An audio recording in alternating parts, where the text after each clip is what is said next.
Good evening, everyone. So, we are most welcome to this new edition of our Environment and Occupational Health DigiConnect webinar, which is the 34th issue of this series 1 during this COVID pandemic period. And we welcome both of our speakers. First speaker is our Senior Vice President, Dr. Rajiv Kumar Jain. He himself is recovering from COVID, and we wish him all the best for his health. And our second guest speaker is Dr. Danish Jamal. Dr. Danish Jamal is HOD of the Head of the Department of the Respiratory and Sleep Medicine Department of Metro Hospital. May I request our President, Dr. Gajen Kumar, to please give the welcome address, sir. Good evening, friends. As in the past, again we are going for a webinar on this Saturday evening. I welcome you all to this program. And today we have got two speakers. Dr. Rajiv Kumar Jain is our Vice President, and he will be updating on the COVID situation in the country and internationally. Unfortunately, he himself has been tested COVID positive last week only, and is recovering from that. And I'm sure and I wish him a very fast and complete recovery. Our other speaker is Dr. Danish, and is leading pulmonologist. And the topic is very important because this interstitial fibrosis of the lungs is a sequel to the COVID. And we would certainly like to update our knowledge on the subject. And our both the speakers, Sandeep, to proceed. Thank you, Dr. Gajen Kumar, sir. Dr. Danish, for your information, this is the Association of Environmental and Occupational Health, and we are from Indian Association of Occupational Health, and we are Delhi branch of the IAOH, and we are all industrial physicians, occupational physicians, public health physicians from across India, and all our senior members, they have joined from across India, and they will be joining also, and this whole program is live telecasted on the YouTube.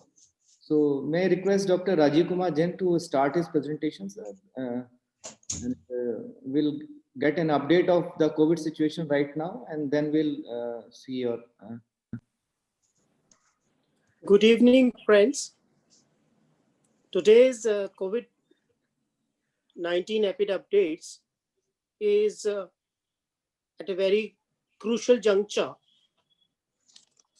of the evolution of COVID-19 globally and in India. In many ways, as you shall see in the slides that I project and analyze the epidemiological evolution of this pandemic. You may wonder why US is not able to control. You may wonder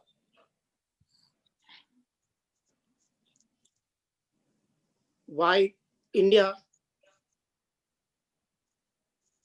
is about to enter the second wave. And you may still wonder why Delhi is having the third wave. And still wonder the entire northern part of the country is seeing an upsurge of COVID-19 in India, as we shall see. Next slide, please. Before we proceed, I would like you to apprise of a scientific committee of International Commission on Occupational Health, which is the scientific committee on epidemiology in occupational health. Currently, the chair of this EPICO Scientific Committee Management Group is Professor Royal Vermeulen, who is from Institute of Risk Assessment Science in Netherlands. And the secretary is presently Professor Damien McElveny, Institute of Occupational Medicine, UK. Besides these chair and secretary, there are management group members. One is Laura Bean Freeman. She's from National Cancer Institute, US. Next slide, please.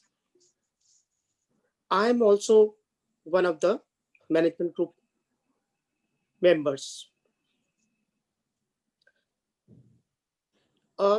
Another member of the management group is Professor Moshe Shlomo from Israel.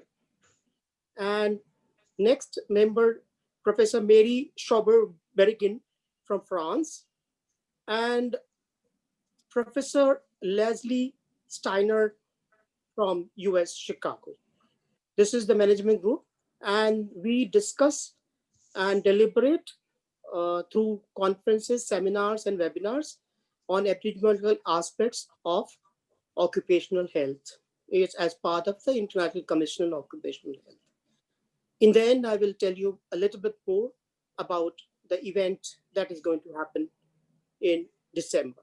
Let's just go back to the epidemiological aspect of COVID-19 as updated today. Next slide, please. This is the WHO coronavirus disease dashboard of today. As you will see, in the last 24 hours, there were 644,900 cases reported, out of which an overwhelming number, unheard of,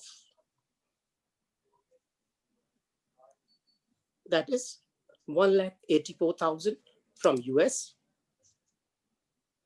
In 24 hours, 184,000. And they are on track to report 2 lakh cases every day. India reported 46,000, Italy reported 36,000, Brazil reported 35,900, Russia reported 24,000, Poland reported 23,975, and Germany reported 23,648. So these are the 7 countries in the world which have reported the highest number of cases during the last 24 hours. And if you look at the column on the left of this figure, the cases newly reported in the last 7 days, out of 40,88,000 cases reported, 11,37,000 were reported by USA. India reported 277 lakh. Italy reported 2,42,000, Brazil 2 lakh, Russia 1,59,000, Poland 1,55,000, 1,28,000 by Germany in the last 7 days. So you can imagine the scale with which and the vengeance with which the COVID-19 is spearheading its march across continents and countries. Poland, Germany, Russia, and Italy continuing to have a devastating effect of COVID-19. Now, if you look at the deaths, 24 hours, out of 10,000 deaths reported last 24 hours, as much as 2,000 deaths were reported in USA, though India reported 564, Italy 653, Brazil 606, and Poland 637. So deaths are a reality, whether it is developed country or developing country. Deaths in the last 7 days, out of 65,000 deaths in the last 7 days, 9,000 were reported by US and 4,200 by Italy, and India 3,500, while Brazil reported 3,780. So you can imagine, no continent in the world is untouched. No continent is able to conquer this virus effectively till date. And it's been 1 year almost now, because we celebrated so-called celebration, if that can be called, on 19th November. The first case in Wuhan was reported last year. So 1 year journey, and globally, you have seen the picture as it appears on this slide. Next slide, please. Next slide. Yes. This is the death rate per million across countries and the global ranking. But if you look at the bottom, China is the only country with no rise in 7 months. But if you look at the top and the continent these countries belong to, you will realize the scale of death and misery that this virus has brought. Belgium, Peru, Spain, Argentina, Brazil, Chile, United Kingdom, Italy, Mexico, Bolivia, and US are the top 11 countries. India is at number 70 out of 140 countries. 140 number is China and 120 number is South Korea, 112 is Japan. So whether it is South America, Europe, or Northern America, there are countries with very high death rate per million. Next slide, please. This is the current COVID-19 snapshot for India. A landmark, this week we crossed 90 lakh cases. 90.5 lakh cases now, 132,000 deaths in India, 130.7 million tests we have carried out, and at present we have 4.4 lakh active cases. 46 to 88 new cases last 24 hours and 563 deaths in the last 24 hours. 10.6 lakh tests we carried out yesterday, and so 7 days average TPR is 4.2, but it hides a lot of data. Overall Indian figure may be 4.2, but there are huge pockets where testing positivity rate is very, very high, as you shall see in the slide that I show you next. Cases are growing at 0.45%. Next slide, please. These are the 5 columns which show you the true picture of COVID-19 in India across states as on date today. Confirmed cases out of 46,000, highest number of cases have been reported by Delhi, Kerala, Maharashtra, West Bengal, Haryana, Uttar Pradesh, and Rajasthan. If you look at the spread of these states, it is South India, Western India, Eastern India, and Northern India. Across the board, confirmed cases are substantial in number. If you look at the deaths, Maharashtra continues number 1 position. Out of 563 deaths, 155 deaths were reported by Maharashtra. Delhi reported 118, West Bengal 50, Kerala 28, Haryana 25, Uttar Pradesh 20. All the states reported very few number of deaths. Now, if you look at the test per million per day, though India averages 787, Delhi, Pondicherry, Jammu Kashmir, Ladakh, Karnataka, Kerala, Mizoram, Chandigarh are performing very well in number of tests per million per day. But unfortunately, Rajasthan, Madhya Pradesh, West Bengal, Maharashtra, Himachal, Uttar Pradesh are not performing very well in terms of tests per million per day.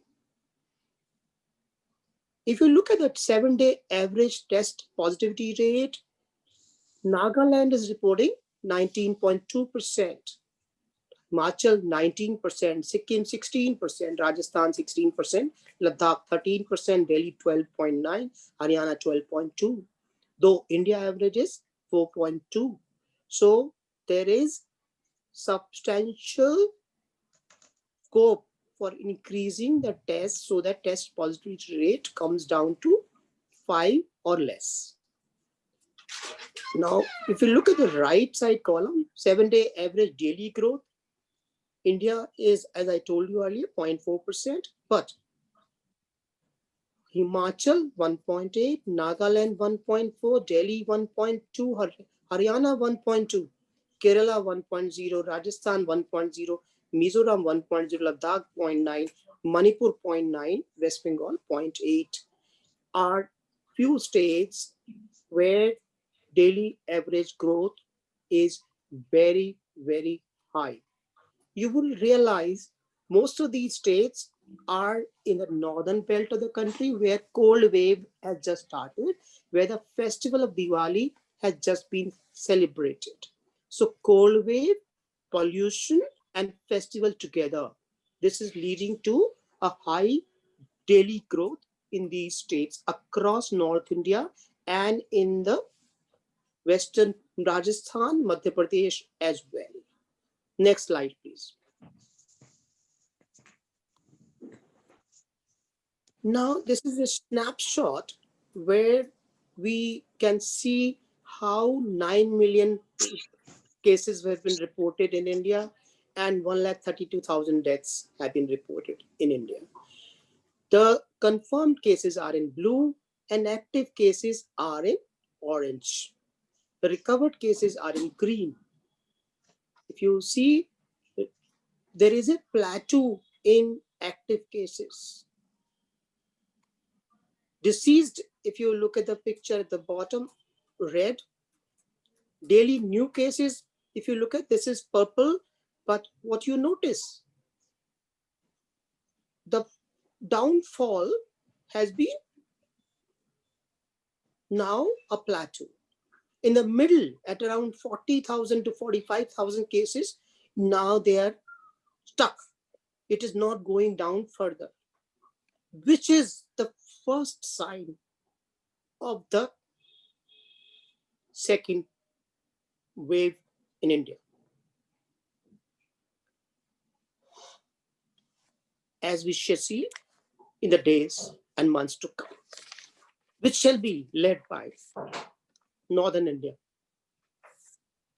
the cold belt, the Himalayan range belt or sub-Himalayan range belt of India. The previous 1 lakh cases were added in 18 days, 1 million new cases and 12.1 thousand deaths added in the past 23 days. Next slide, please.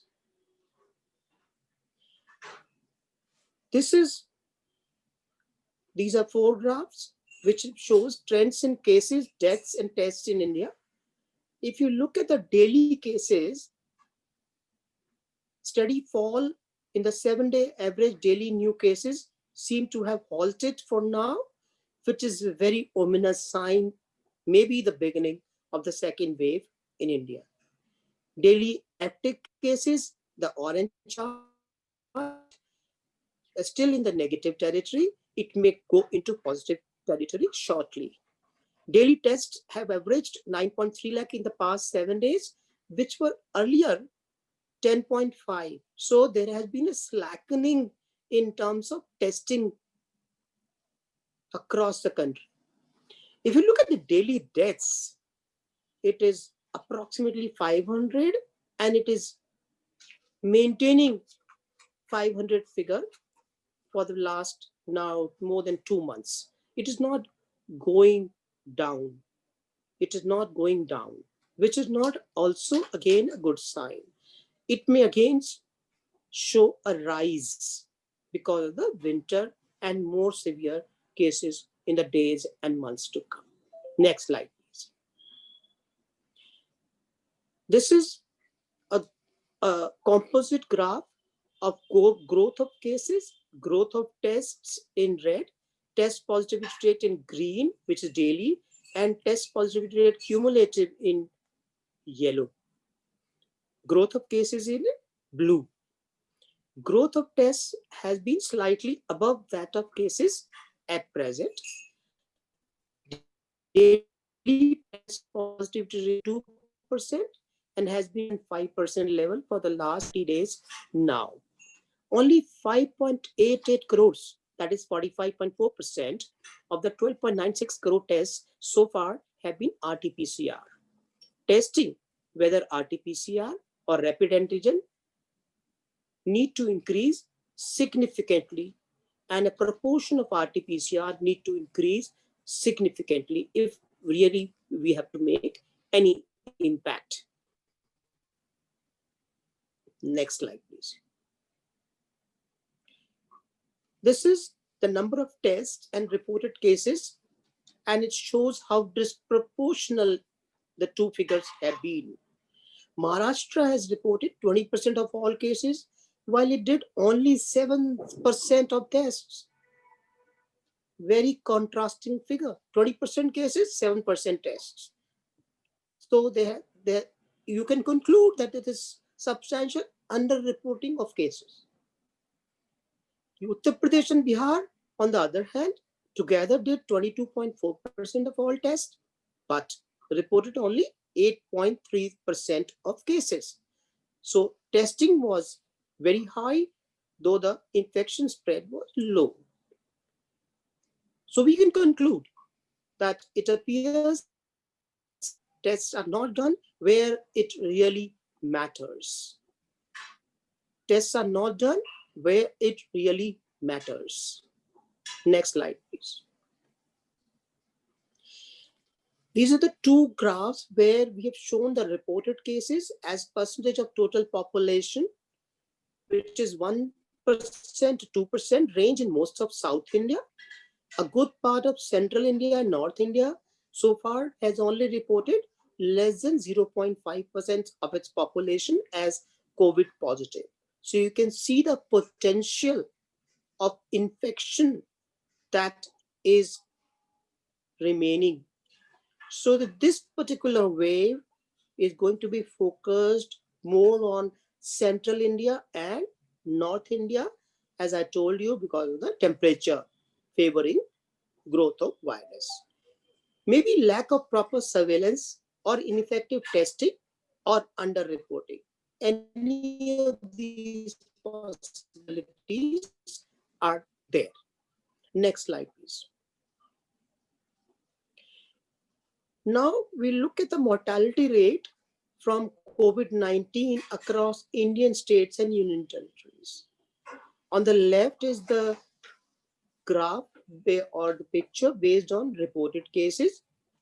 That is deaths upon reported cases. Indian average is 1.5%. While on the right side is the based on population per million. That is one population in million. Indian average is 97.6. And then you can see the color. So you can conclude a relatively low mortality rate of 1.4% at the national level, but high variation across states. Maharashtra, Gujarat, Punjab, and Sikkim have highest COVID mortality. Next slide, please. These are the trends in case fatality rate, that is CFR, and mortality rate, that is MR, for COVID-19. Mortality rates seem to be increasing in many states like Kerala, Delhi, Odisha, Bihar, Chhattisgarh, Assam, Jharkhand, Gujarat, Himachal, Manipur, Arunachal, and Sikkim. These graphs need to be analyzed, and one need to know what is happening. Why this increase in deaths? There should have been decrease in deaths. Actually, it is increasing now. And the states I mentioned are all across the geography of India.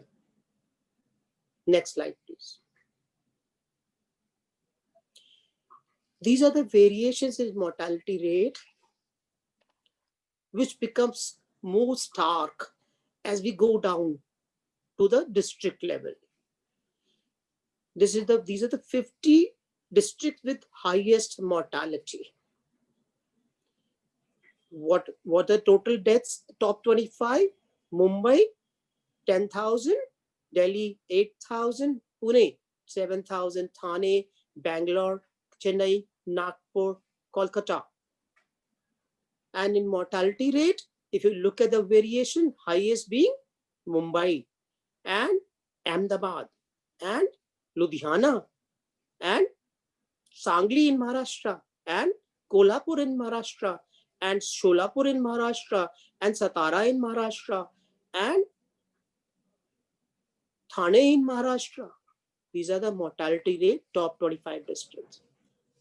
Now, if you look at rank 26 to 50 districts, you have Chittoor, Kanpur, Indore, Dakshin Kannada, Chengalpattu, Tiruvallur, Latur, Guntur. And if you look at mortality rate, then you get a shocking figure. So what do you see? Jalandhar in Punjab, 3.1. Osmanabad in Maharashtra, 3.2. Nanded in Maharashtra, 3.0. Dharwad in Karnataka, 2.8. Dehradun in Uttarakhand, 3.2. Latur in Maharashtra, 3.0. And Kanpur city, 2.6. So there are a number of districts where the death rate or mortality rate is very high, almost double or more than the average for India. Ahmedabad and Ludhiana have mortality rate of more than 4%, while many other districts in the top 50 are at 3% or more, as you have seen across top 50 districts of our country.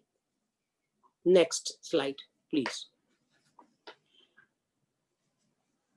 A look at the trends in daily tests per million per day and the test positivity rate across states with at least 11,000 reported cases. Daily average testing seemed to have reduced in several states, as I told you earlier, even though the test positivity rate has gone up, which should have been the other way around. If the test positivity rate goes up, you need to increase the number of tests. But actually what has happened? Test number have decreased. And this is quite clear in Uttar Pradesh, Rajasthan, Haryana, Madhya Pradesh, and Jammu Kashmir, which is paradoxical. This needs to change and change fast as winter is progressing faster. Night temperature in Delhi now is 7 degrees centigrade. Next slide, please. These are the daily new cases and 7-day moving average. And states like Delhi, Rajasthan, Gujarat, Madhya Pradesh, Punjab, Haryana, and Chandigarh, there is a surge of daily new cases, as you would see in this graphical representation of all the states. Next slide, please. Now, this is a focus where the action is. Action is now happening in National Capital Region.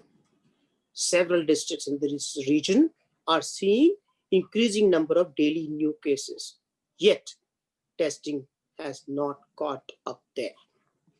If you look at Delhi, Gurgaon, Faridabad, Ghaziabad, Noida, Alwar, Meerut, Sonipat, Rohtak, Karnal, Panipat, Bharatpur, Muzaffarnagar, Mahendragarh, Bulandshahr, Bhiwani, Jajjar, Palwal, Hapur, Jind, Shamli, Bhagpat, Nuh, and Charkhi Dadri.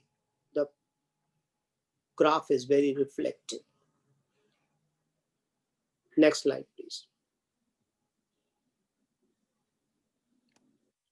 Next slide.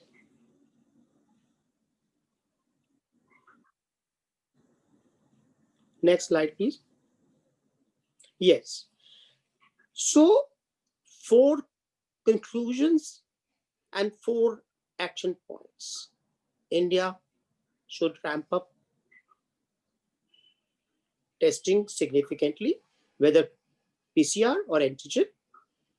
Second, community transmission is real, whether government acknowledges or not.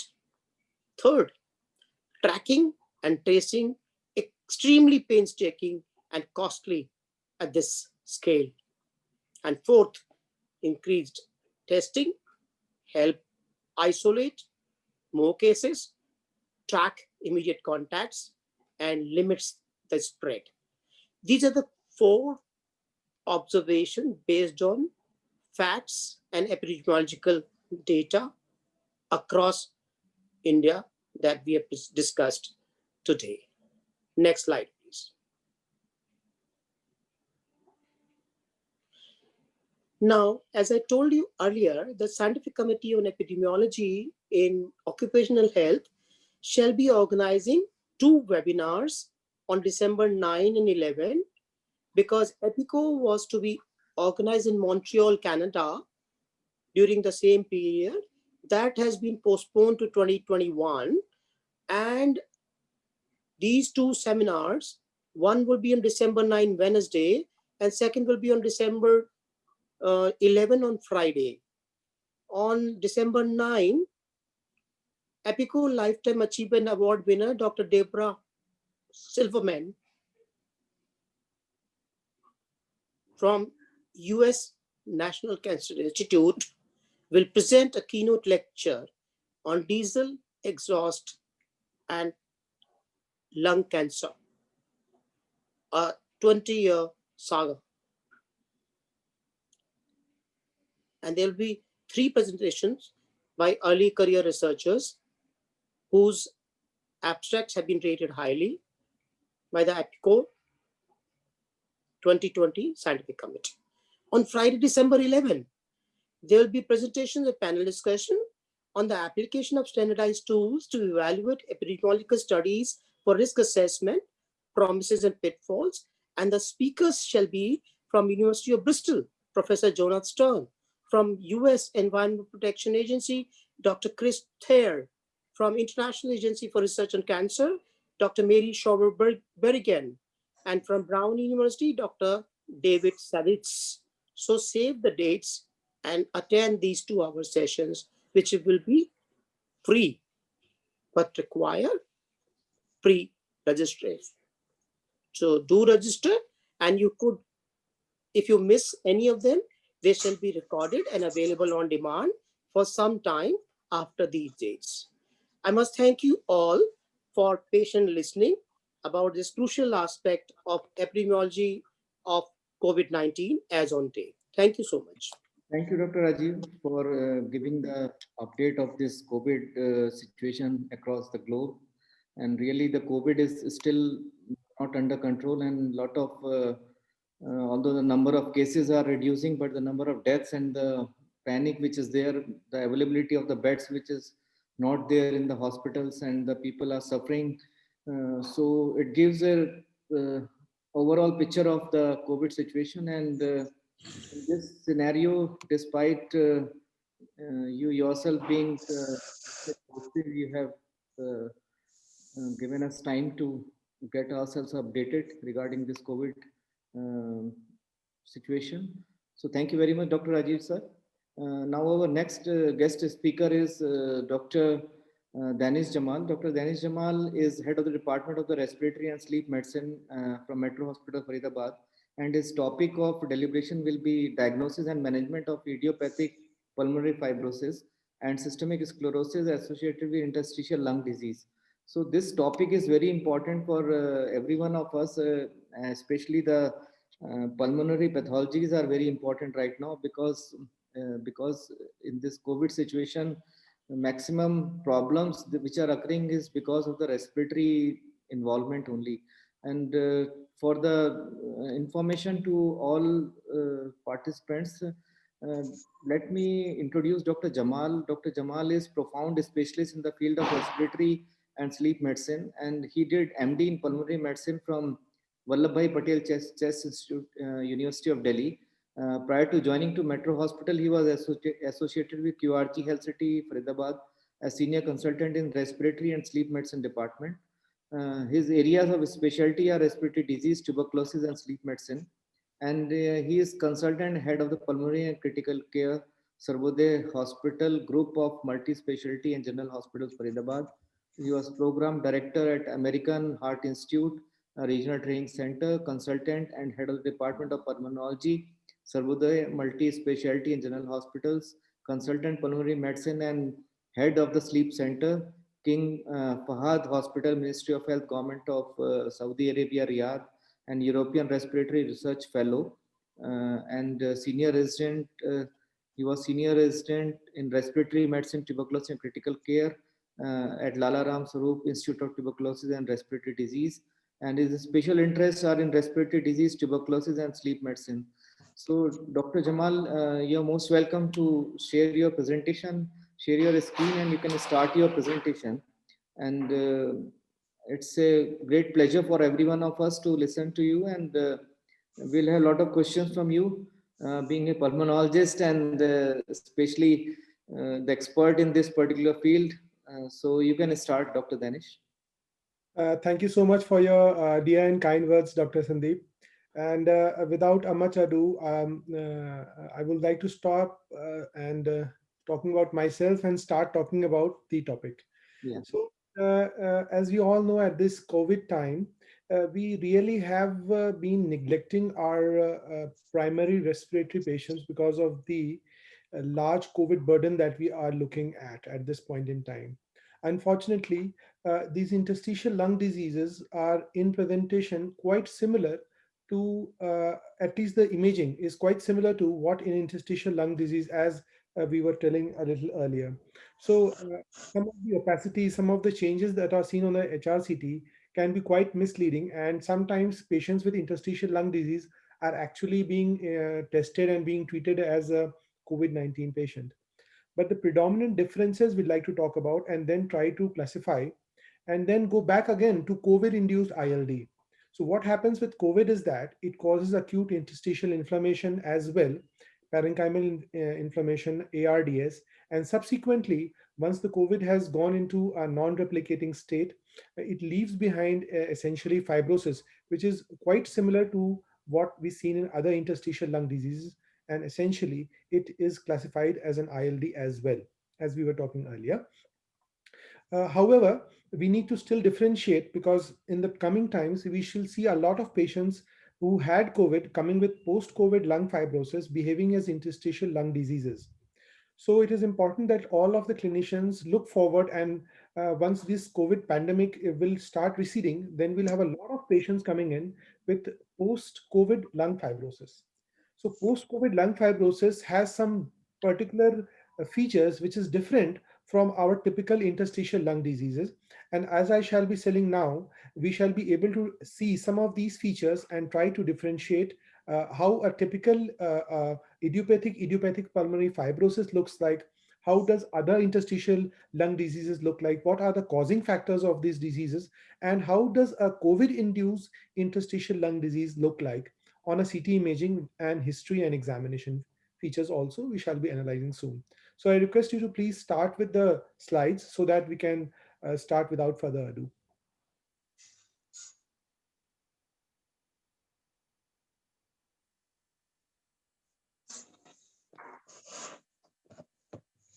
So request you to please start the slides. Shiva? Yeah. Yeah. Sir, I don't have your presentation, sir, with me. Okay, so I shall soon start my slide sharing. Yes, sir. So it's already been done, sir. You can share your slides, sir. Okay.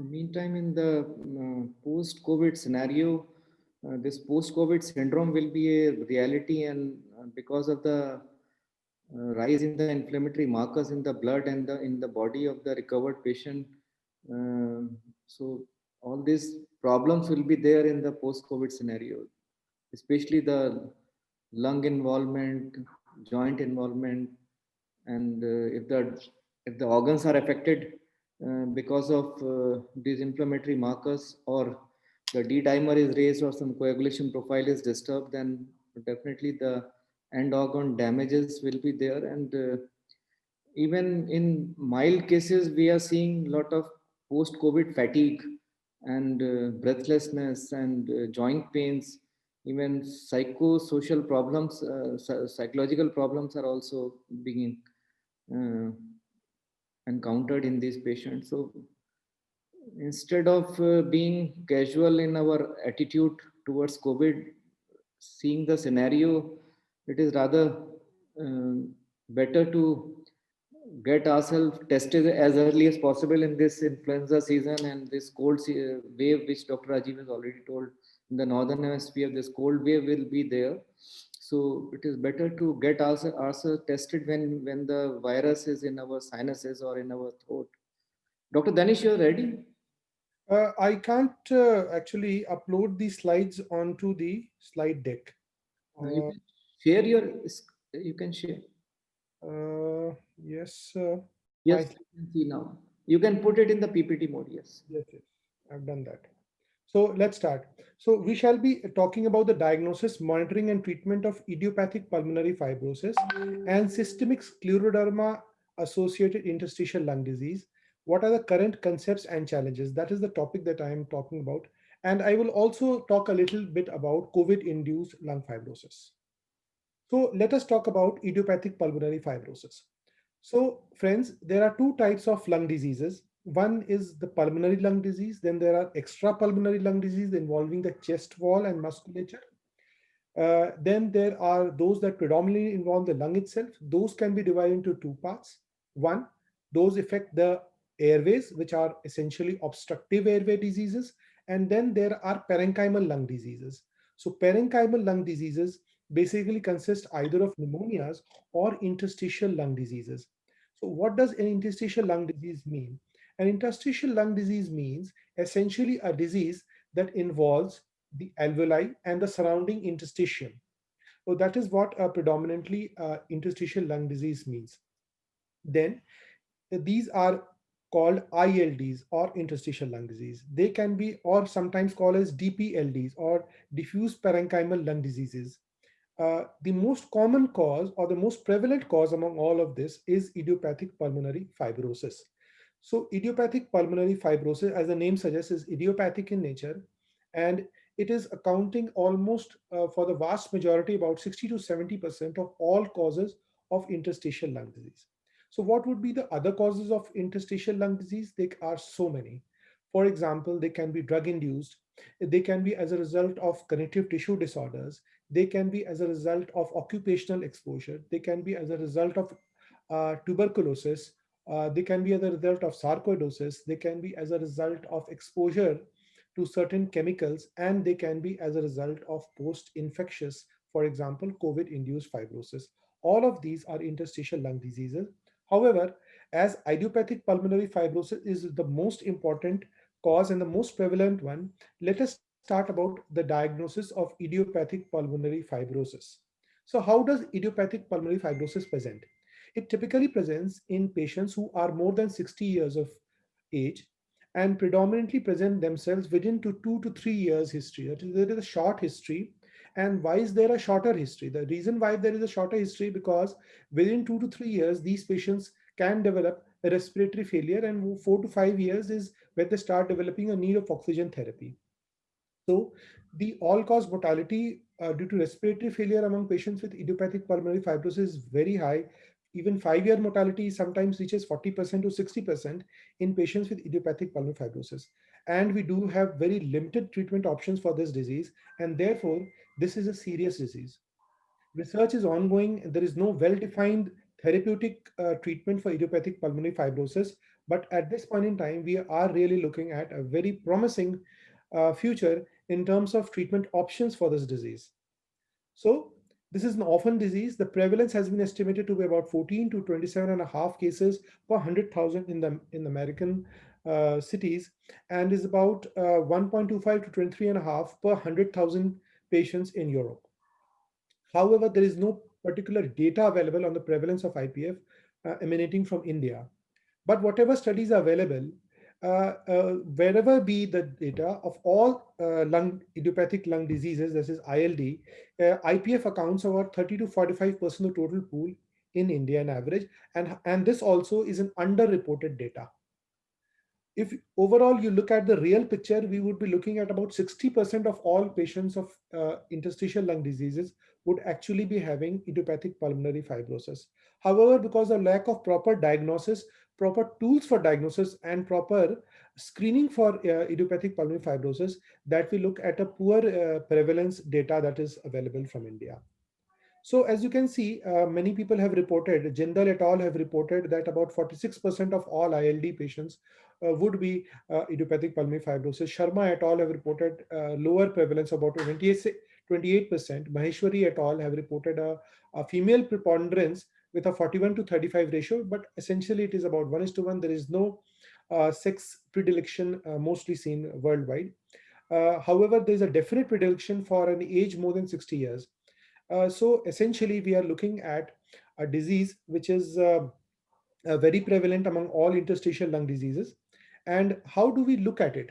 How do we diagnose it? And how do we go about diagnosing and screening for it?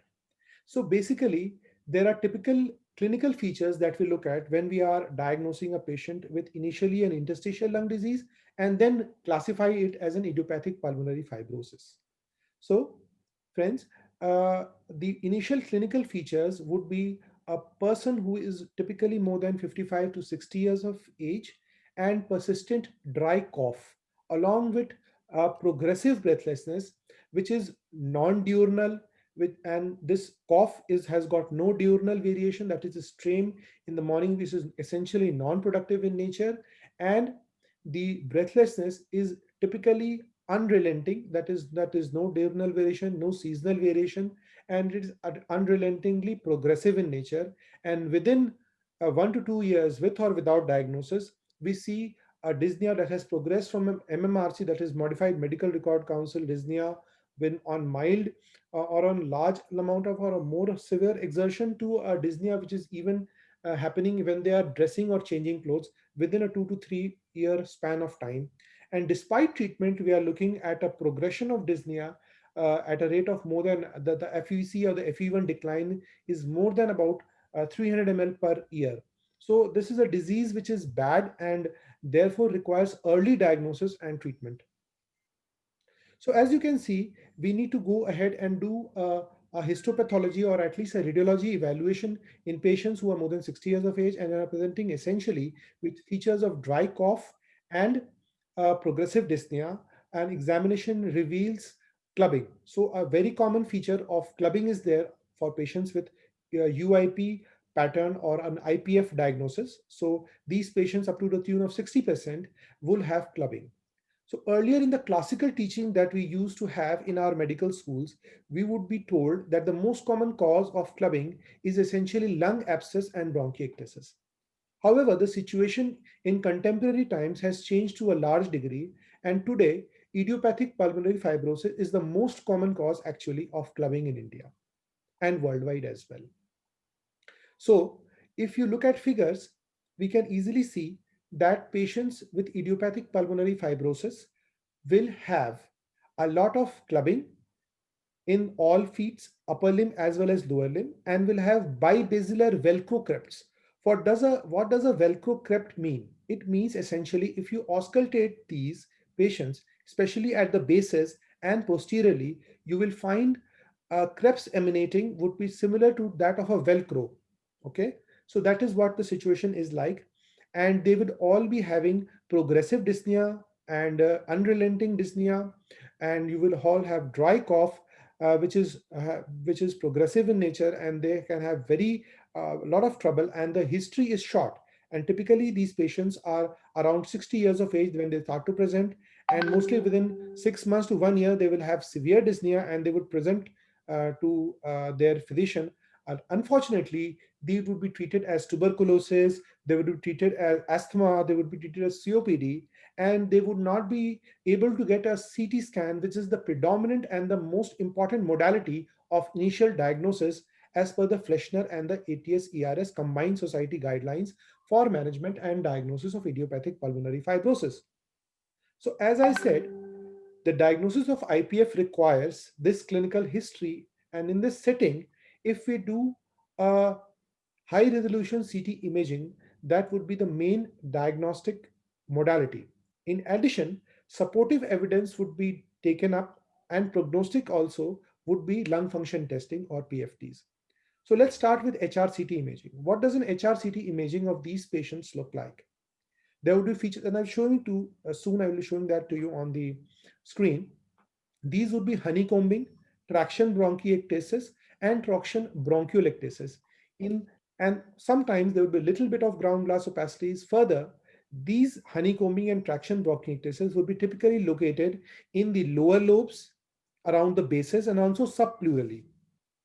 And there would be minimum ground glassing, minimum cyst formation, minimum nodules, which are seen in other lung pathologies, other ILDs. There would be no perilymphatic distribution, there would be no nodules, there will be very less of, and it will be heterogeneous. That means essentially it will be involving the bases of the lungs.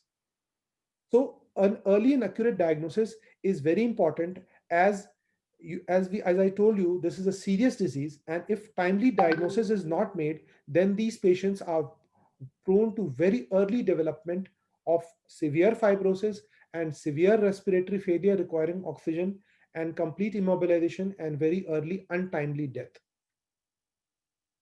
So let's see the diagnostic algorithm of idiopathic pulmonary fibrosis. So this algorithm basically comes and emanates from the 2018 Fleshner and the combined ATS-ERS guidelines that have come up for the diagnosis of idiopathic pulmonary fibrosis.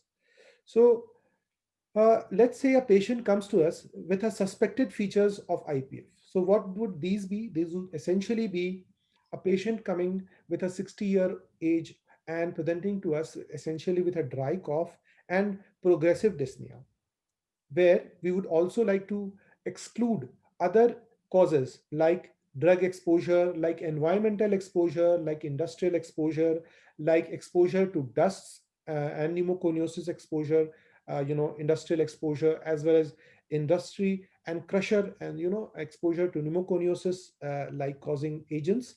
And also other drugs have to be ruled out. For example, penicillamine would be there, amiodarone would be there, and there are many more drugs, including cancer agents, alkylating agents especially, which are prone to develop similar features. Also, we would like to rule out connective tissue disorders, especially systemic scleroderma would be one of the predominant ones that can mimic IPF diagnosis. So then what is the initial modality? We would immediately get a HRCT thorax, and if their lung function, if they are still not on oxygen when they come to you, present to you, but unfortunately they are presenting very late to all of us, and they are remaining with physicians who are treating them as TB or as COPD or asthma. And unfortunately, they land to us very late, by the time it is too late, and we have very limited options in treating these patients. So the initial diagnostic modality, as I said, would be a high resolution CT scan. And this high resolution CT scan would have typical features that, as I said, if you can see, as I can show you here with my arrow, if you can note, if there's a typical CT pattern which is suggestive of UIP or usual interstitial pneumonia, which I show you, then straight away they go to a multidisciplinary diagnostic committee, which consists of the clinician or the pulmonologist, the radiologist, the pathologist, and the rheumatologist if present. Then there would be a final diagnosis would be made at that point in time. And if the CT is typically suggestive, a straight diagnosis with the help of the CT is done. That means you do not require a lung biopsy or any other diagnostic modality. If with the typical CT features and typical clinical history is available, we straight go to a diagnosis of idiopathic pulmonary fibrosis and start treatment for these patients upfront. However, if typical CT patterns are not available, that means a specific diagnosis is not possible on this CT, and we get a probable, intermediate, and alternative diagnosis. I shall be soon telling this to you. Then what happens that they go to an MDD, and there a decision is made whether they need a surgical lung biopsy, a bronchial lavage are required, is not there or not, or other diagnostic tests, for example, connective tissue disorder testing, or going into history back to a possible pneumoconiosis. Other pathologies are discussed, and if required, a surgical lung biopsy is conducted, or now recently, as we all know, a cryobiopsy is done. And if that is suspicious or a typical feature is found, a combined clinico-radiological pathological diagnosis is made by the MDD committee, and then we either have a non-IPF ILD or an IPF ILD This is how a final diagnosis is made. So let us go into the details a little bit more. So what is UIP? So a radiological diagnosis of IPF is, this is the counterpart of a radiological. The radiological counterpart to a clinical diagnosis of IPF is usual interstitial pneumonia. That means the radiologist makes a diagnosis of usual interstitial pneumonia that for the clinician is actually idiopathic pulmonary fibrosis. So how does it look like? It is subpleural and basal predominant. The distribution is heterogeneous. That means it is predominantly more at the bases and in the lower lobes, and relative sparing of the upper and middle lobes is there in the lung. A honeycombing is there. I shall show you on a CT how honeycombing looks like with peripheral traction bronchiectasis or bronchiolectasis. I shall be showing that to you soon. That must be present for a definitive diagnosis of UIP on an HRCT. So that means, as I said, there are two predominant features on an HRCT which tells that this is a diagnosis of UIP or idiopathic pulmonary fibrosis.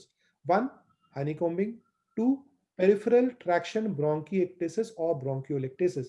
As per the Fleschner Society guidelines, these two features are the most important for a confirmed diagnosis based on an HRCT thorax. However, if honeycombing is missing and all the other features are present, then we make a diagnosis of a probable diagnosis of UIP, and then we go ahead and combine it with other features of the disease and look in and exclude other causes of ILD, and then go on towards treatment of IPF. Now we shall show you an image that is there in a typical patient with usual interstitial pneumonia or IPF. The first sign that we look at is, as I show you the arrow, is a shaggy heart border. That means the heart border is shaggy in outline. That is feature number one. The next feature you can see, which is the two most hallmark feature, is honeycombing. If you look closely, we can see cysts which are predominantly present basally, that is not in the upper part of the lung, rather on the bases, and are subpleural. That means predominantly adjacent to the pleura, as you can see over here. So this is what is called as subpleural basal honeycombing. The next feature I would like to show you is traction bronchiectasis. So this is what a traction bronchiectasis looks like. You see this airway. This airway is not supposed to be visible more than 1/3 from the circumference. If you see the radius, then it should not be present for more than 1/3 from the center of this entire CT cut. So if it is present and visible till the periphery, and it appears, you can see it is completely dilated, and there is fibrosis all along its wall, and that is what actually stretches this bronchus and bronchiole. If it is bronchus, then it is called bronchiectasis. This small area over here, if it is dilated, it is called a bronchiolectasis. So this is how a bronchiectasis and a bronchiolectasis looks like.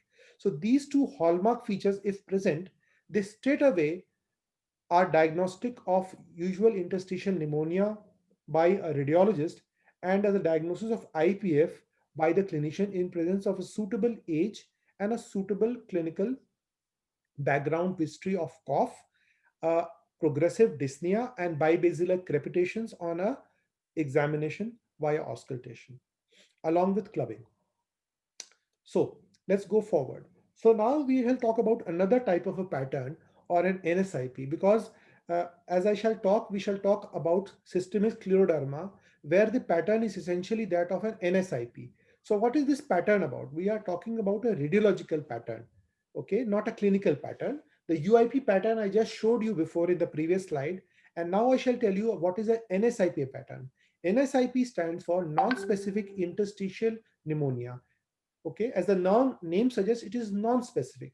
So as I said, the UIP is predominantly heterogeneous. That means it involves predominantly the bases, and the upper and middle lobes are spared. However, in the non-specific interstitial pattern, there is involvement of all the three zones, upper, mid,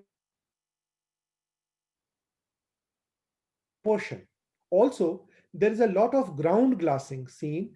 In comparison, however, we see a lot of fibrosis and honeycombing and traction bronchiectasis in patients with UIP. Further, there is no subpleural, rather there is subpleural sparing. I shall go to the previous slide or to the next slide. As you can see, this particular patient has got a probable UIP. The reason why this patient has got probable UIP and not confirmed UIP is that there is no typical honeycombing.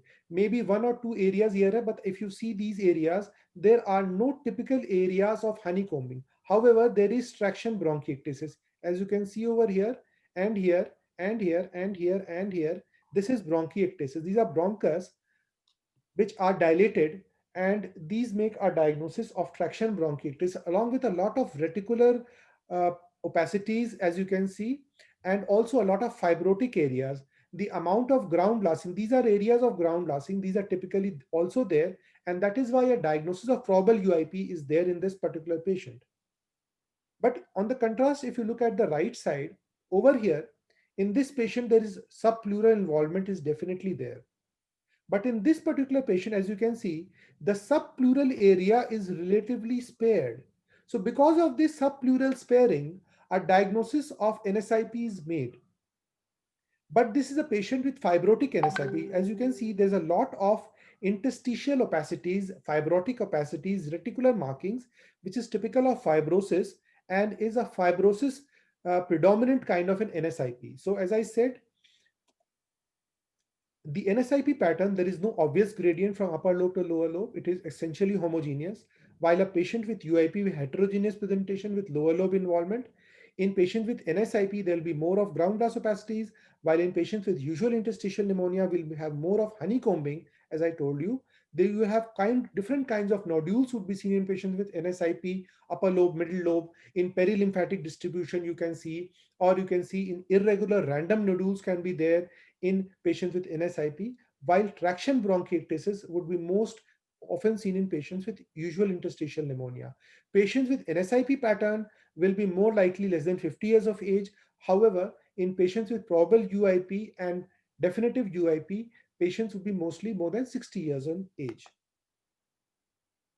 So let's go forward. So what is a probable UIP? As I said, there's a definitive UIP. In patients with definitive UIP, we will see both of the essential criteria, that is honeycombing and traction bronchiectasis, along with a subpleural distribution, a basal distribution, that is a heterogeneous distribution, along with fibrosis, reticular opacities, a lack of nodules, a lack of ground glass opacities, a age which is more than 60 years with predominantly basal crepitations which are Velcro in nature on auscultation. While patients with NSIP will have more of a ground glass which is uniformly distributed, irregularly distributed, along with nodules, cysts in different interstitial lung diseases, and they would be less than 50 years of age, and they might have features of other connective tissue disorders. For example, in scleroderma, we can have a lot of reflux disorders, we can have Raynaud's phenomenon, we can have clinodactyly, and other features which I shall be soon talking about. While in a patient with probable UIP, as I said, they would be a subpleural distribution, basal predominant and heterogeneous. There would be reticular pattern and there would be truncation bronchiectasis. However, in patients who have a probable diagnosis is given if one of the essential criteria, which is honeycombing, is missing. Then we give a radiological categorization of probable usual IAP. These patients will have minimal ground glass opacities as compared to patients with NSIP. So let's move forward, friends. So then what is an indeterminate pattern? So as I said, the Fleshner Society as well as the ATS Society for IPF has divided usual IAP or UIP into four categorization. One is definite UIP pattern. The other is probable UIP pattern, which I was talking about. And now I shall talk about indeterminate UIP pattern.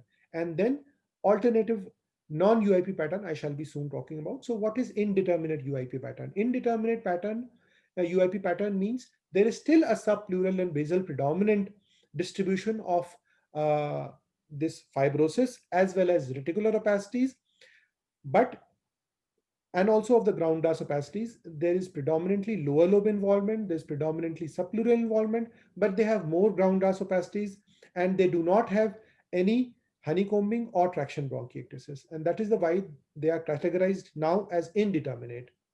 So here in these patients, we cannot move straight away from an HRCT diagnosis as a confirmatory diagnosis, we have to go with either a cryobiopsy or a surgical lung biopsy or a multidisciplinary meeting, after which, with the help of a rheumatologist or other clinician, we can rule out other diseases like pneumoconiosis, like sarcoidosis, like drug induced disorders, like connective tissue disorders. There are other blood markers that you might be aware of, and other typical radiological features of alternative diagnosis, as I told you about. And based on that, with the help of a surgical lung biopsy or with the help of a cryobiopsy, that is a transbronchial lung biopsy, we can go ahead and make a confirmatory diagnosis in these patients with indeterminate pattern, and then finally categorize them as UIP and then treat them, or make an alternative diagnosis as well. So what is an alternative diagnosis now? As I told you, there was a definitive diagnosis, then there was a probable diagnosis, then I told you there was a indeterminate diagnosis, and now we shall talk about what is an alternative diagnosis. So the alternative diagnosis is patients who have CT features which include cysts. They have marked ground glassing or they have mosaic attenuation. That means some areas of ground glassing, some areas of increased density, some increase of low density, which is in a mosaic distribution. A predominant ground glass opacity like an NSIP pattern. There are a lot of micronodules there. We all know that miliary TB presents with micronodules. We know that many kinds of other diseases presents with a lot of micronodules, including some kinds of silicosis in earlier on might present with micronodules. Then centrilobular nodules might be found in certain infectious disorders, including berylliosis, including tuberculosis, and other interstitial lung disorders. Then there might be nodules and consolidations, which might be found in other pneumoconiosis or in other connective tissue disorders. Here, these patients would be having peribronchovascular distribution and not subpleural distribution. It might be perilymphatic. It might be involving the upper and mid lung, in contrast to a UIP pattern. And therefore, other features also would be pleural plaques. As we all know, in asbestosis, their esophagus may be dilated, where connective tissue disorders, for example, systemic sclerosis, have a lot of dilated esophagus, and esophageal dysmotility and reflux might be there. And therefore, there essentially we would like to go ahead with certain markers in the blood which can make a diagnosis of connective tissue disorders, including SLE and scleroderma. There might be clavicular erosions and consideration of rheumatoid induced arthritis, which also presents sometimes with features of ILD. Then extensive lymph node enlargement will be present in patients with sarcoidosis. Then pleural effusions, pleural thickening might be present in connective tissue disorders like systemic lupus erythematosus and certain drugs. So what are the challenges in diagnosis of IPF? Why is it delayed? The reason, because they start presenting with breathlessness and people start treating predominantly without a proper diagnosis. They are started on treatment like a patient with COPD, or they might be treated as essentially of asthma or sometimes TB, because of the opacities that appear and which are not differentiated easily on a chest X-ray, and hence an erroneous diagnosis is made. And by the time they land with a specialist or who is able to actually pinpoint and then do finally a CT scan, that there is a delay in diagnosis. And as I said, this time loss is very precious, because these patients deteriorate very rapidly and can land up with irreversible fibrosis and oxygen requirement. Or there might be a disability or inability to rule out alternative diagnosis like hypersensitivity pneumonitis, like connective tissue disease, asbestosis, sarcoidosis. We can have a talk on that, sometime later. How do we differentiate these conditions? And also, because they present with acute exacerbations and they are unclassifiable, they might already be on oxygen, that sometimes a surgical lung biopsy or even a cryobiopsy, which is a bronchoscope procedure, cannot be performed. They are unfit. A PFT cannot be performed because they are unfit for that, and only a CT based diagnosis can be made. So these are the challenges in the diagnosis of IPF. So this delay in diagnosis, because we need to rule out other causes of ILD for proper management and prognosis. A patient is too sick to undergo even surgical lung biopsy, and because that might also an acute exacerbation can be triggered. There's a lack of expertise of a radiologist or pathologist that is available to diagnose this condition. A variation in recognizing the honeycombing among expert radiologists, a difficult distinction between a fibrotic variety of an NSIP as seen in scleroderma vis-a-vis UIP, biopsies from different sides of the lung prove to be discordant, and therefore a clear-cut distinction is not being able to be made on NSIP among NSIP and UIP. These are the reasons, and therefore characteristic HRCT features are not seen in 30 to 40% of cases, where a surgical lung biopsy or a cryobiopsy might be required in about a third of these patients, which becomes difficult in resource limited countries and resource limited settings. So as I said, the UIP, the probable and indeterminate and alternative diagnosis, as we are talking about, these are now elicited here in clarity.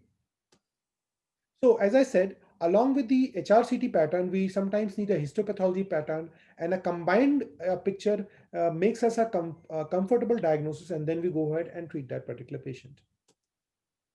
So what about the need? Do we need transbronchial lung biopsy in all patients? No, absolutely not.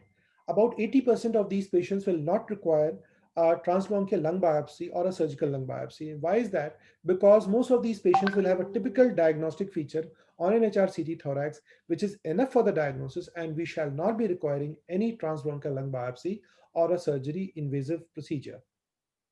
And that is why we can easily make a diagnosis, and anybody who has got an access to a CT scanner can easily make a diagnosis and go ahead and start treatment for these patients, or refer them appropriately and timely to a specialist who can initiate proper therapy.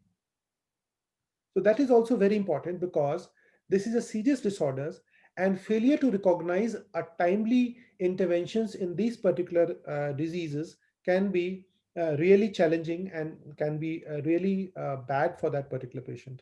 So what about lung cryobiopsy? So lung cryobiopsy, as I was talking about, is an alternative to surgical lung biopsy and is a relatively minimally invasive procedure to obtaining a diagnosis in patients who do not have typical HRCT findings, where a probable or indeterminate diagnosis is made on the basis of an HRCT.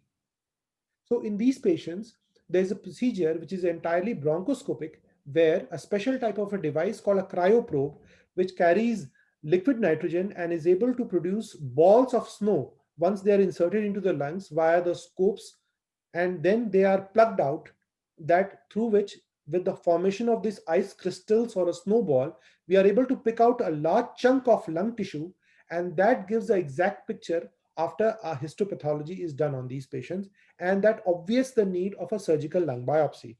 So that is the current, the progress that we have made, that we do not need surgical lung biopsies in most patients, and a bronchoscopic cryobiopsy lung biopsy is enough to make a correct diagnosis, as by the Fleshner Society. However, the Fleshner Society is still not for or against this cryobiopsy, but however, in our clinical practice, we have seen that we are performing a lot of lung biopsies, cryobiopsies now, and the results are tremendous, and almost we are able to categorize all our patients into a multitudes of a proper diagnosis, which is not possible simply by a HRCT in some of these patients.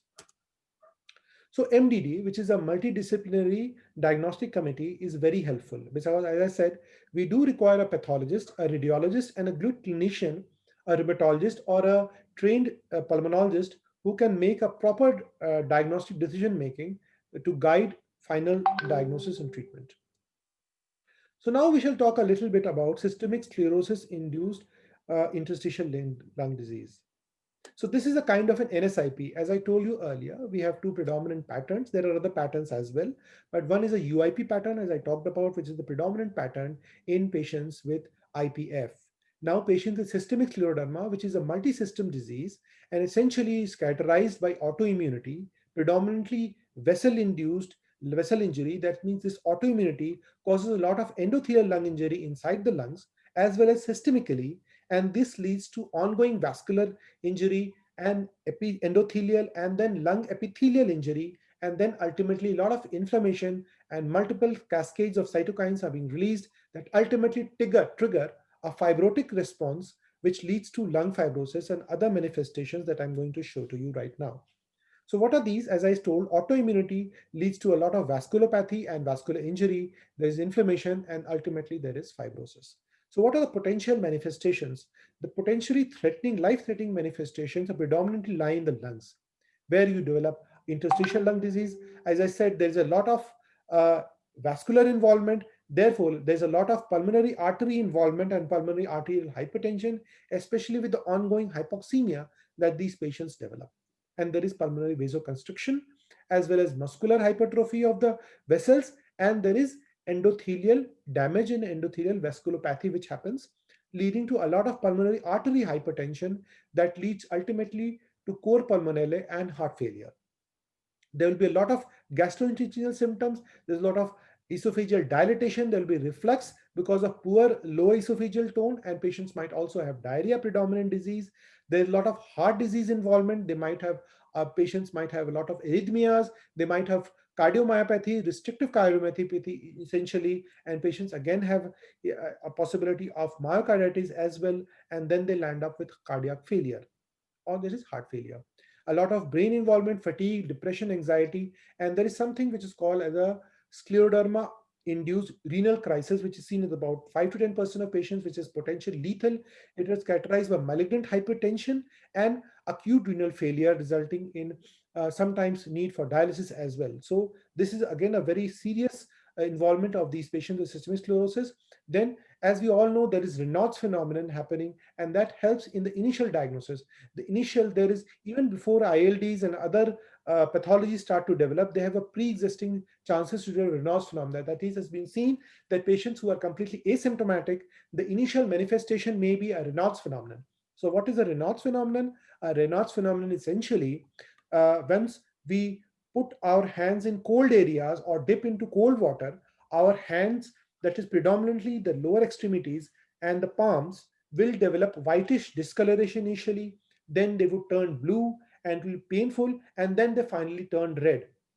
So this white, blue, red, painful changes once they are exposed to cold or into cold water is something which is called as the Raynaud's phenomenon, which predates and predisposes to the final development of systemic sclerosis as well as other connective tissue disorders, including systemic lupus erythematosus. Then they will develop blackening of fingers, they will have reddish fingers, they will have loss of fingertips, there will be blackening of fingertips, they will develop digital ulcers because of poor circulation, because capillary loss, and therefore these changes would be there. The interstitial lung disease, which is another very dangerous feature, as I told, there would be NSIP kind of a picture here. All the lobes would be involved, predominantly ground glass opacities would be there, or a predominant fibrosis type of opacity would be there, and it is seen about 47 to 66% of all patients, and these patients will have a very poor prognosis. So patients with ILDs, pulmonary artery hypertension, renal involvement, and heart involvement would be those patients who have a very poor prognosis and would be requiring early treatment. So there are two types of scleroderma. One is a diffuse cutaneous scleroderma or a systemic scleroderma, and one is a limited scleroderma. A limited scleroderma predominantly just involves the distal extremities of the hands and feet and the face, and it does not involve the internal organs predominantly. While the diffuse systemic scleroderma predominantly involves the entire skin as well as internal organs, including the heart, lung, and the kidneys. So this and the brain as well, and other organs as well. So there can be interchanging during the course of the illness. That is, a lot of patients with limited disease can shift over to a diffuse disease, and a lot of patients who go into remission can change from a diffuse disease to a limited disease. But as we all know, that the more the diffuse disease and more the internal organ involvement, the prognosis naturally would be poorer. So it has been seen that 35% of patients with limited disease and about 53%, sorry, of diffuse disease would develop pulmonary fibrosis, which is one of the poor prognostic markers. So mortality trends in systemic sclerosis. Earlier it was seen that patients with the renal crisis that was just described is one of the most important cause for mortality among these patients. And the pulmonary fibrosis was accounting for one of the lesser causes, while other causes like pulmonary artery hypertension were also one of the. So as you can see, the blue figures over here is pulmonary artery hypertension, which has almost continued in its trend to be one of the major causes of mortality in these patients. And lung fibrosis has remarkably increased over the years, which is visible in these yellow bars from 1976 onward to 2001 data. As you can see in this pictogram, it has picked up as one of the major causes of mortality in patients with systemic sclerosis, and hence the need for early recognition of their lung fibrosis and appropriate treatment. And otherwise, as you can see over here, the multi-organ involvement has also picked up. So these patients have almost a similar heart involvement, GI involvement, while patients with renal crisis have started to decline, and pulmonary artery hypertension and lung fibrosis have predominantly now come into the foreground as one of the most important causes of mortality and morbidity in our patients. And that is the reason why patients with diffuse ILD associated scleroderma have just a median survival of 5 to 8 years. And it is the leading cause of all causes of mortality in patients with systemic scleroderma, which is responsible for a third of all causes of death in these patients. So as I said, the initial is endothelial damage because of the autoimmunity in these patients. And then this endothelial damage leads to activation of the coagulation cascade, and subsequently the alveolar epithelium is damaged, and then there is release of cytokines and growth factors that ultimately attract fibroblasts in terms of fibroblastic growth factors like tissue growth factor beta, insulin-like growth factor 1, and then there is recruitment of fibroblasts which lays down extracellular matrix and then leads to fibrosis, which is the ultimate event in these patients, and then they land with fibrosis. So inflammation is always the rule initially, and then if these patients do not achieve good curative intent treatment, they ultimately land up with fibrosis and irreversible loss in lung function and ultimately death. So how do we manage these patients, and how frequently do we monitor these patients once they go on to treatment? I'll talk about the treatment also part. So these 3 monthly monitoring of these symptoms that is called into the OPDs initially, and then symptom monitoring is done in terms of how much of the cough is there, how much of dyspnea are there, how much of skin thickening is there, and based on different Rodnan scores, skin scores, modified dyspnea scores are there, Bogues dyspnea scales are there, 6-minute walk tests are there. We do have testing for the severity of cough that they are harboring, and these are done every 3 monthly. Then clinical monitoring is done with the help of auscultation, how much of basal crackles are there, what kind of a saturation they are maintaining in our OPDs on resting as well as on walking, 6-minute test. Then we do lung function testing. So we do something which is called a forced vital capacity. If this is less than 55% or the fall in FVC within 3 months is more than 10%, that is a bad prognostic marker. Similarly, patients who have a diffusing capacity in the lung, which is something called DLCO, if it is less than 40%, then that carries a very bad prognostic factor. And the fall in diffusion capacity also by more than 10% over 3 months is a very bad prognostic factor.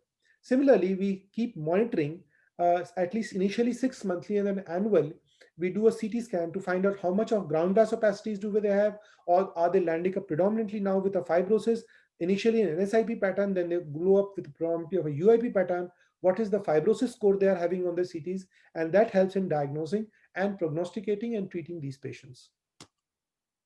So these are very important. We do regular PFTs, initially 3 monthly, we do lung auscultation for these patients. However, chest X-ray is not so helpful. Essentially, in these patients, we would definitely require a low dose CT, which is much more helpful vis-a-vis a chest X-ray for even for prognosis for these patients. X-ray, unfortunately, has not been found to be having a role, unlike other interstitial lung disease like pneumoconiosis. So HRCT is the gold standard for not only for diagnosis but also for monitoring these patients of scleroderma associated interstitial lung disease. As I said, NSIP pattern, I shall show you what is NSIP pattern over here. There is no predominant distribution. They are diffuse. Both lungs, upper lobe, lower lobe, all areas are involved. Predominantly ground glassing, which is called a haze-like pattern, is seen. There is less fibrosis, as you can appreciate over here. And there is no subpleural distribution, there is no honeycombing, there is no traction bronchiectasis. There is a haze which is called a ground glass opacities. And in a clinical scenario where we have seen other findings like Raynaud's phenomenon, like a dry cough, like esophageal dysmotility, like a reflux symptoms, and progressive dyspnea, that we diagnose this condition, and then we go on to do a CT scan, and then we do certain lab investigation, including anti-topoisomerase 1 antibodies like SSA and SSB, and SCL70 antibodies, that we finally make a diagnosis on the basis of this CT pattern, as well as on the other lab and the clinical features, that we finally make a diagnosis of this particular condition. So radiation concerns are limited our use of HRCT. We do definitely one need for diagnosis, but For our routine management of these patients, we require an annual HRCT, but we go on now. There is now what is sometimes called as a low dose CT. This low dose CT has a special kind of resolution where much less number of cuts are made, much less time is given, and hence the radiation that they now earlier would be about equivalent to 115 to 25 chest X-ray. And if you do a low dose CT, it would be much lesser, about 60% dose reduction can be achieved, and then they do not get exposed to high amount of radiation, which can itself lead to a lot of lung fibrosis and also a risk of malignancies. So current opinion on the type of screening, we do a history and examination, as I said, we do a CT scan, we do PFTs, and then we do a symptom assessment at regular intervals. That is how we are monitoring our patients with this particular condition. Now, the frequency of screening, as I told you, if everything is controlled, we do PFTs, which is even 1 to 2 years, and the initial clinical follow-up, if there is no change in lung functions, then PFTs can be done annually also. But if there are changes happening or the disease is progressing rapidly, then we need to do it at least every 3 or then go on to about 6 months. And um, they can be need-based as well. So these are the recommendations that we are having at this point in time for the frequency of screening for these patients. So as I told you, that it is difficult to identify these patients because the history of a Raynaud's phenomenon may not be easily available. These patients do not develop dyspnea early, although they do not have a lot of lung involvement actually happening, and pulmonary artery hypertension may go on insidiously and not getting diagnosed appropriately on time, as an echo is not ordered on time. Patients do not present with symptoms probably early, but unfortunately, the predominant loss of lung function happens in the first 2 years. As you can see in this pictogram, these patients predominantly had loss of vital capacity in the first 2 years as compared to the years ahead. And therefore, an early lookout for this disease in terms of early recognition of the dyspnea, early recognition via a CT scan, an early recognition with the help of a lung function test, a diffusion capacity, an echocardiogram, and a nuclear profile test, that is an extra. The ENA agents, the ENA markers need to be done. The profile needs to be done quickly so that this systemic connective tissue disorder is diagnosed timely and treated appropriately. I shall move forward now, and this can be therefore be challenging because of the heterogeneous presentation, non-specific symptoms, and as I said, subclinical disease is common, while already there might be a lot of lung involvement, pulmonary artery hypertension, renal involvement might already be there. And therefore, early and regular screening for Raynaud's phenomenon, skin tightening, esophageal dysmotility, clinodactyly, and dyspnea, basal crepitations, and an HRCT should be done. And then biochemical testing should be done to confirm the diagnosis and start them on treatment. So ultimately, here also a multidisciplinary approach is required, which consists of pulmonologist, rheumatologist, radiologist, and a pathologist, with the help of which a confirmatory diagnosis is made and we can go ahead and treat these patients. So this is even rheumatologists, you can see, and even cystic fibroderma experts have missed out on the diagnosis timely. And you can see sequential HRCT annually, which is the recommendation right now, is only done about by 10% of experts. So there's a lot of, missing out of these cases. They are underreported. It's kind of an iceberg phenomenon. The underreporting of these cases, there's lack of proper treatment, proper diagnosis, proper timely diagnosis, that means, and hence the need of further research and optimal screening tools and early screening for these patients is what is recommended. So what are the poor risk factors for this disease? If there is a rapid decline in either forced vital capacity on a PFT or on a diffusion, that is a very bad marker. Those who are males, because it is predominantly seen more in females, but if the male gender is involved, then this disease has a worse prognosis. If the anti-SCL70 antibody or the topoisomerase 1 antibody is positive in these patients, it says that it is a systemic disease and their chances of worsening quickly is very fast. If they have a lot of esophageal reflux disease, a lot of esophageal dysmotility and regurgitation, then it is a poor marker. And if the age at onset is lower, then it is a poor marker. And if the baseline forced vital capacity is below 60% or the diffusion capacity is less than 55% at presentation, then that is a poor marker. So these markers should be seen early and treated accordingly quickly, and So that's what I said. Repeat CT should be done every year or when indicated. Periodic assessment of symptoms should be done. The lung function monitoring should be done timely, initially 3 monthly, then 6 monthly. And once they are fully controlled after 2 years, then we can do an annual lung function testing. On each visit, oxygen pulse oximetry should be done. 6-minute walk test should be done to find out if they do desaturate on a 6-minute walk testing. So expert consensus statement on assessment of include PFTs, finding out the extent of fibrosis in HRCT, whether they have exercise-induced oxygen desaturation, and whether there is a progressive symptomatology that is happening. So these are the markers that we need to really assess and find out if this disease is progressing or not. Because as I said, the treatment essentially consists of immunosuppressive agents and newer agents which needs to be initiated timely. So as I said, this is a pictogram which shows how we really diagnose a patient with systemic scleroderma. So as you can see, a PFT is done and a diffusion capacity is done, lung ultrasound and basically HRCT is done. If that is typical of a scleroderma associated ILD, then we straight ahead go to therapy, which consists of, as I said, told you, we shall be talking about that. Once the therapy has been started, we do a PFT in diffusion capacity every 6 months, and lung ultrasound also can be done, which there are certain findings. We shall talk about those things also. And if there is suspicion of progression, then we do a repeat HRCT and a diffusion capacity, and will increase or switch therapy for these patients. If the initial HRCT PFTs are not typical of ILDs, which is associated to scleroderma, then either there's an alternative diagnosis like idiopathic pulmonary fibrosis, which is that we're talking about, then we do repeat PFTs and treat as different ILD completely. So once we have an alternative timings for monitoring, we can do lung auscultations in each and every visit, and PFTs can be done initially in symptomatic patients every 3 to 6 months, and in asymptomatic patients and where disease progression is not there on PFTs, we can do it annually. And if there are abnormality in all these findings, then we can go ahead and do a CT scan. This is for patients who have got systemic disease. While patients with limited disease, that is the limited scleroderma variant, herein we can initially do a 3 to 6 monthly PFT. If it is stable for 5 years, then we can do a PFT for every annually, and then we consider treatment only if there is progressive disease. That means patients with limited disease do not need treatment immediately unless and until they have a worrisome condition. So here also an HRCT is done at the time of diagnosis and can be done whenever there's a decline in forced vital capacity or diffusion capacity, or annually, or as when indicated, to find out whether they are going into a systemic or a diffuse variant.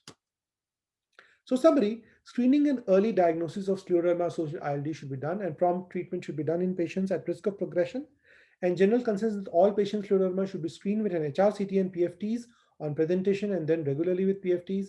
Signs of progression of scleroderma, which include declines in lung function, male sex, a predominantly anti-topoisomerase 1 positive patient having male sex, and also patients who have a bad lung score, that is more than 20% of lung being involved at presentation. Those patients would require immediate onset of treatment and monitoring every 3 monthly. So treatment decisions are driven by the extent of involvement, the severity, and the rate of progress of these patients, and are regularly monitored. So what is the treatment of IPF? That was the earlier diagnosis that we are talking about, the idiopathic pulmonary fibrosis. So there is no well-defined treatment as of now for IPF, but newer antifibrotic agents are proving to be now the cornerstone of therapies, as previous therapies, which included N-acetylcysteine, steroids, oral or IV, as well as NAC therapy, have proved to be failures. And therefore, the need of novel antifibrotic therapies and the kind of a response that we are looking at has been tremendous, and therefore the treatment, there's been a paradigm change in the treatment of IPF that we are looking at. So let's look at what is there. So these are the important landmarks. In 2010, pirfenidone, which is an antifibrotic agent, was approved for treatment of idiopathic pulmonary fibrosis. In 2011, the capacity trials and the tomorrow trials were published. The ASCENT trials and the INPULSES trials on nintedanib was published.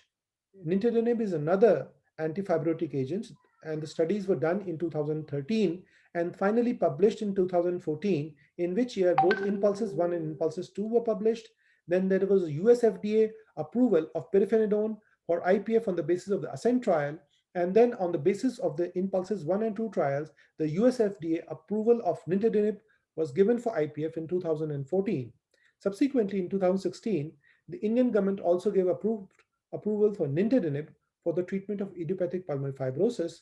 And finally, in 2018, the Impulses on trial was published, which is the long-term data of Impulses trial, which is a 5 years plus looking at study, which has found very promising results with nintedanib.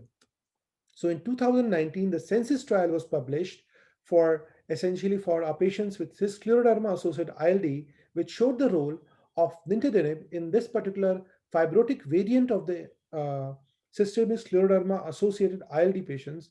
And therefore, in the basis of the INBUILT trial, which was published again in 2019, the US FDA approval for nintedanib was given for scleroderma associated interstitial lung disease.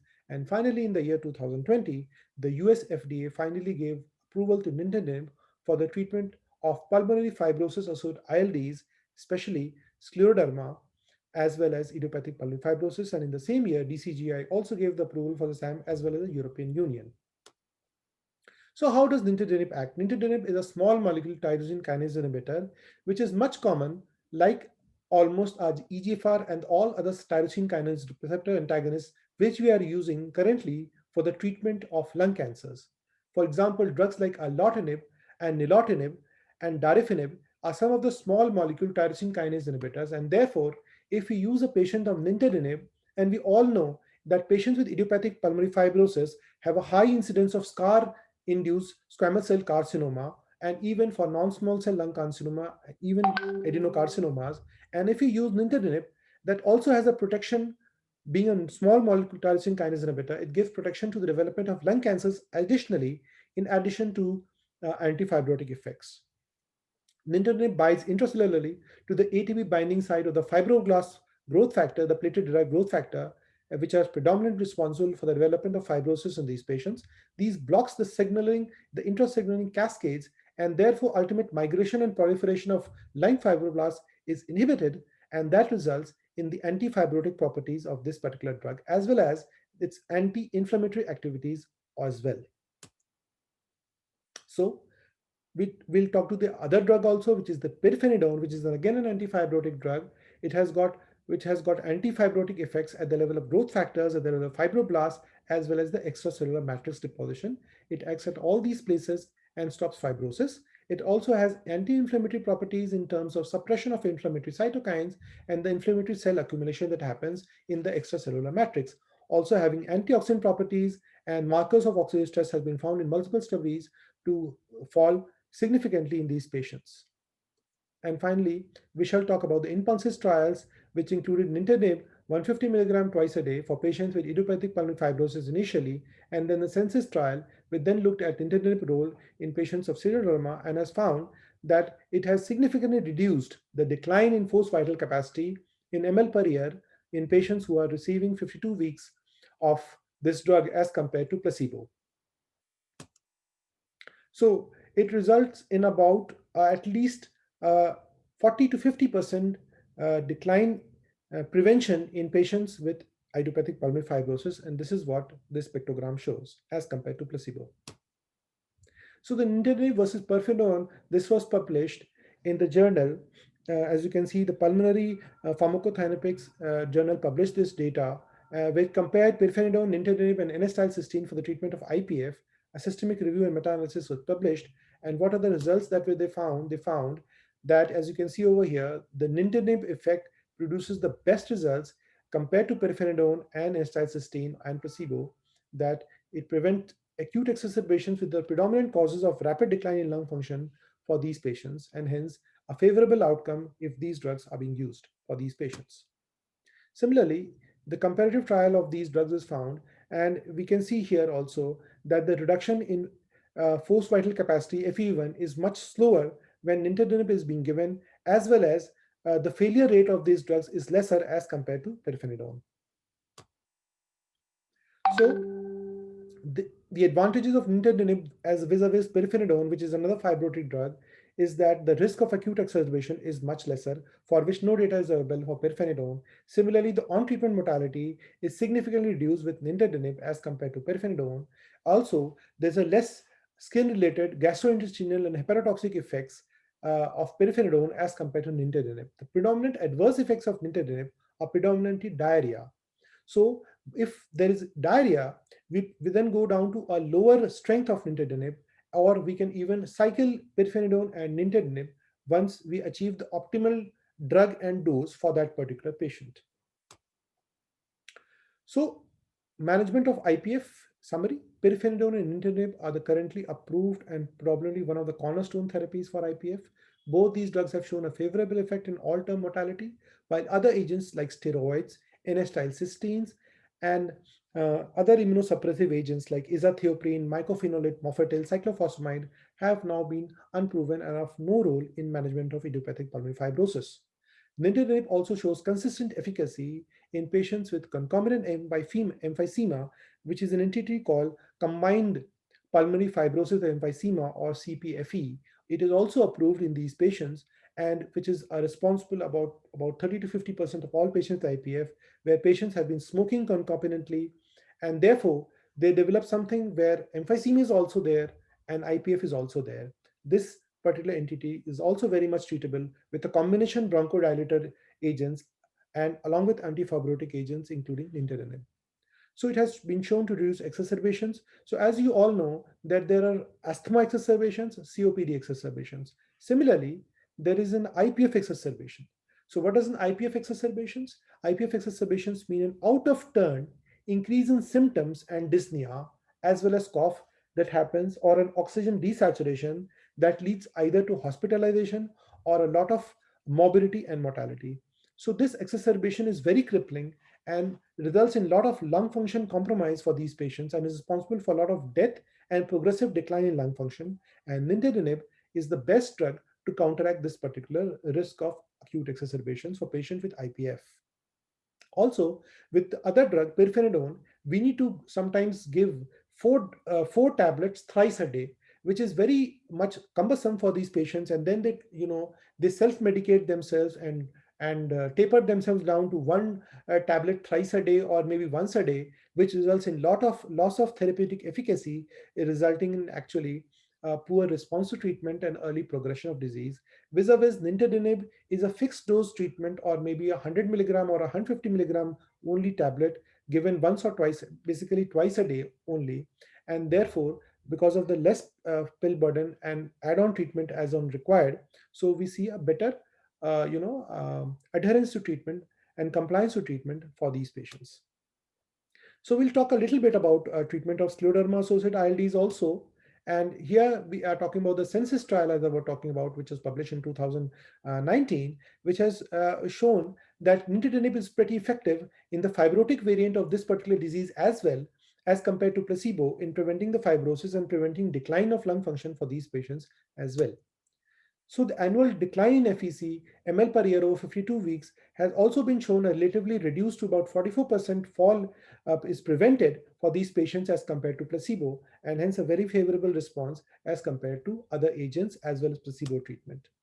So the Impulses trial and the Census trial have both proven very effective for our patients with IPF or fibrotic NSIPs or scleroderma associated ILD, and has resulted in a lot of therapeutic efficacy and improvement in lung functions and decline in the amounts of patients who are requiring oxygen therapy as well, and preventing acute exacerbation for our patients.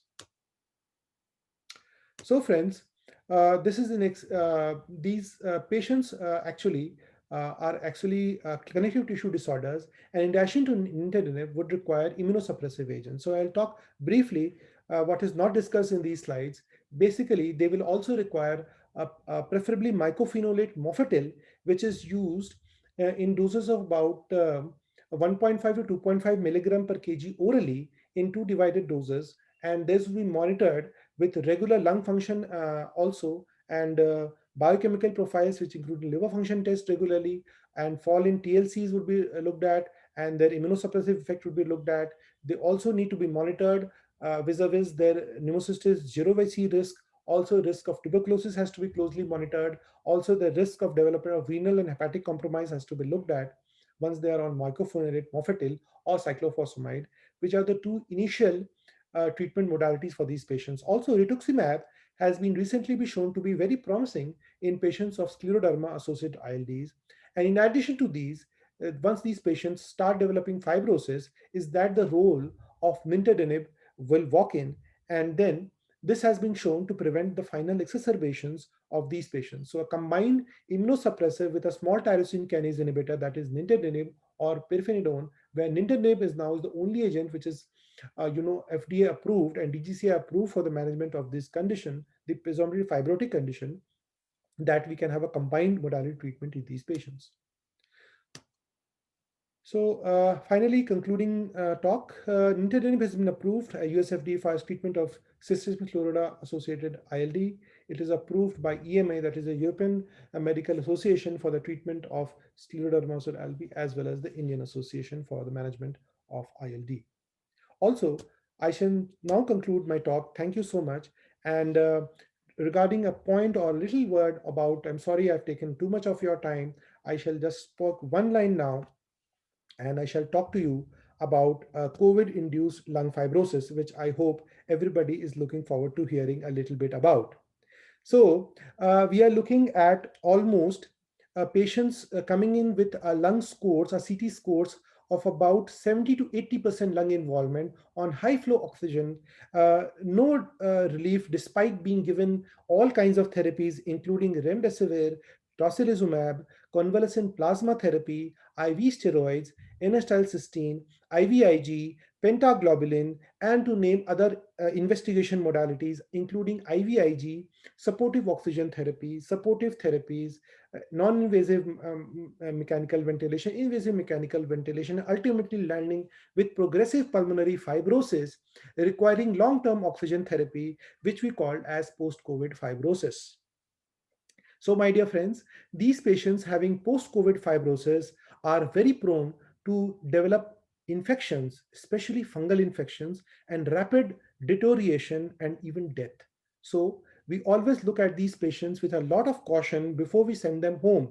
Let's say they are going to home on oxygen concentrators with a post-COVID fibrosis diagnosis. They are down to 3 to 4 liters of oxygen. They are sent home finally because they do not require any more intensive management and they can be managed orally at home. Here also, although it is not approved, but anecdotal as well as many systemic studies are now showing that nintedanib and pirfenidone have definitely a role in managing these patients with post-COVID fibrosis.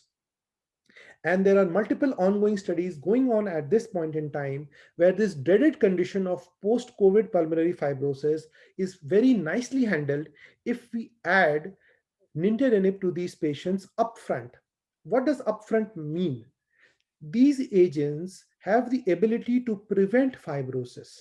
Once the fibrosis has taken place, these agents are very poorly effective. So I suggest that if patients have got severe lung involvement, they are requiring very high flow oxygen, they are on mechanical ventilator, they do have a good prognosis, if you start antifibrotic agents timely, which unfortunately many physicians, general physicians, are not doing. And unfortunately, we are seeing about 50 to 60% of these patients who are now post-COVID, who have landed out of mechanical ventilation, who have landed out of HFNCs, who do not require antibiotics, are down to very minimal therapy, but unfortunately, they are still on oxygen, still carry a very high risk of deterioration due to infections, due to poor immunity, and persistent oxygen requirement. They also need to lie prone. So it is something which is a very surprising statement, but recent New England Journal of Medicine as well as the Brompton Institute in London, UK, two studies have come in now which have shown, surprisingly, that patients even having post-COVID lung fibrosis, if they do proning, not only after complete fibrosis happen, if they do lung proning in a position where the head is lower and the basal part of the lung is raised, That means they do go into something kind of a kneeling position on their beds. If they do this with or without oxygen, their lung fibrosis starts responding and their oxygen requirement goes progressively declining, and they can have a better prognosis in the future. So thank you, friends, and I would definitely appreciate if that somebody has really gone through this boring talk, that maybe a very long talk unfortunately that I've gone through. If somebody has been really interested to ask any questions about these important diseases, I would really be happy to answer their questions. Thank you so much. Thank you, Dr. Danish Jamal. Really, it was a very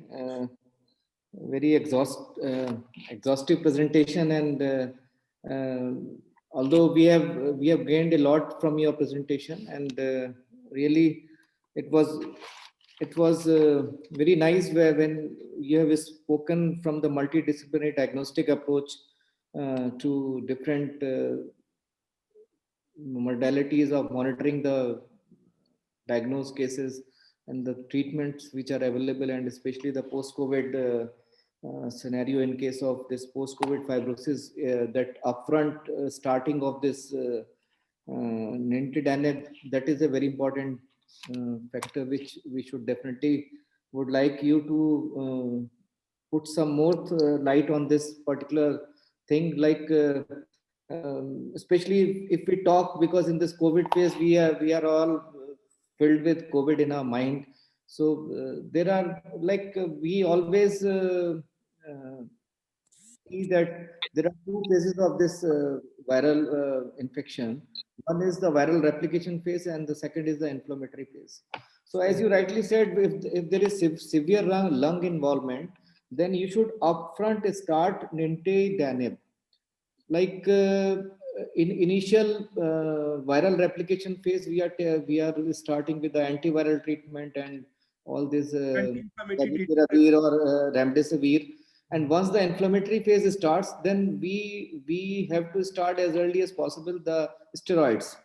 And now this will be the third inclusion, like you said. Nintedanib should be started upfront. So I would like to request you, sir, like as a industrial physician, or as a general physician, what should be the stage at which we should start with this nintedanib? Very, very nicely put, sir. There are two things that I would like to really tell people, especially people who are going to use nintedanib either post-COVID or in active COVID. The one thing that we need to really remember, that nintedanib can cause hemolysis. Okay, our patients are on anticoagulation throughout a lot of time once they are on COVID treatment. So we are looking at a PT INR and look out for hemolysis anemia, hemolytic anemia as well for these patients. They will not be having active bleeding. They will have hemolysis, and you will not be able to find about the cause of fall in hemoglobin. So look at the Coombs test, look at the reticulocyte count, and look for the peripheral smear while you are treating these patients with nintedanib. That is number one. The number two point is that these patients on nintedanib can be having diarrhea. So remember, our patients are already on multi-antimicrobial therapy, which can also result in Clostridium difficile induced diarrhea. COVID itself can induce diarrhea. Multiple drugs, we all know all therapeutic agents in our pharmacology. None of these drugs are not prone to diarrhea. If somebody has read a pharmacological book, I think he knows that any of these drugs can cause diarrhea. So nintedanib is also one of the drugs that can cause diarrhea. Number four, once we are initiating these drugs, a repeat CT should always be done. That means, or an initial CT that shows a lung involvement which is involving all lobes, and you see that there is starting of fibrosis. That means in addition to the typical ground capacity, there is also something which is called as a crazy paving. So if somebody has looked into the radiology of COVID, there is something, a terminology called crazy paving appearance. If in addition to this ground glass opacities, there is a crazy paving appearance which is seen in almost all of the lobes, then an upfront nintedanib should be initiated. If nintedanib could not be appreciated or added at that point in time, then whenever as early as feasible, once the fibrosis starts, that means ground capacity is run off, more of a fibrosis that is now setting in, the pirfenidone drug or better nintedanib drug should be initiated. So these are some of the things that I wanted to tell you about when and how to initiate nintedanib. The other thing is that do not be afraid to add nintedanib in full doses. If you give subtherapeutic doses, there is no benefit. That means if you use 100 milligram once a day, there is no benefit. The benefit is if you give 150 milligram twice a day. The other thing is one thing that I want to talk about, dose reduction. If there is severe nephrological compromise, patient is on dialysis, then this drug should be avoided. If there is severe hepatotoxicity, that means AST, ALT levels are more than 5 times of upper limit of normal, or if the patient is actively having hemolysis or bleeding, then this drug should be withdrawn or should not be added. Apart from that, it should be used properly in all of these scenarios that I have talked about, especially if the lung score is more than, if you're doing a 40 lung score, then if the scores are more than 20, 24, 30, then definitely pirfenidone should be added. If these patients are requiring upfront oxygen therapy, which is more than 20 liters, 15 liters, definitely pirfenidone or nintedanib preferably should be added to their treatment upfront. And we have seen in multiple episodes, if these patients could afford or the clinician was able to add nintedanib, the ultimate outcome in terms of lung fibrosis was minimal, and miraculously their ground glass opacities disappeared once they came off oxygen so beautifully, and once they were removed from the high flow nasal cannulas, removed from the NIVs, transferred to the wards, ultimately did not have fibrosis to that particular extent as their initial predictive value. They will have some amount of fibrosis. We cannot prevent ultimately, but yes, you will not have later on. You will have lesser requirement of residual oxygen therapy later on. They will not have much risk of infective complications later on. They will have a better quality of life later on. Thank you. So how long should we continue with this? Yes, another good question.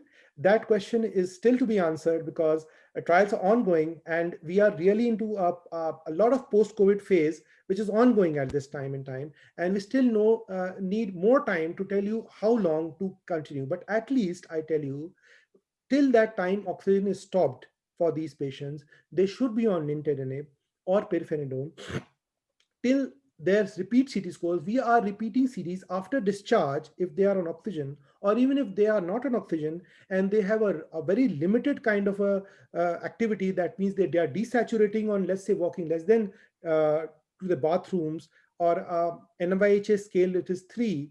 If that kind of a dyspnea we're looking at, then in these patients we would like to continue nintedanib till their lung fibrosis scores are less than 20% of lung parenchyma involved, or a CT score which is less than 8 by 25 if we are doing that kind of a scoring, or if a 40 scoring is being done on the percentage of lung score, if that is being done, then a score which is less than 15 to 20.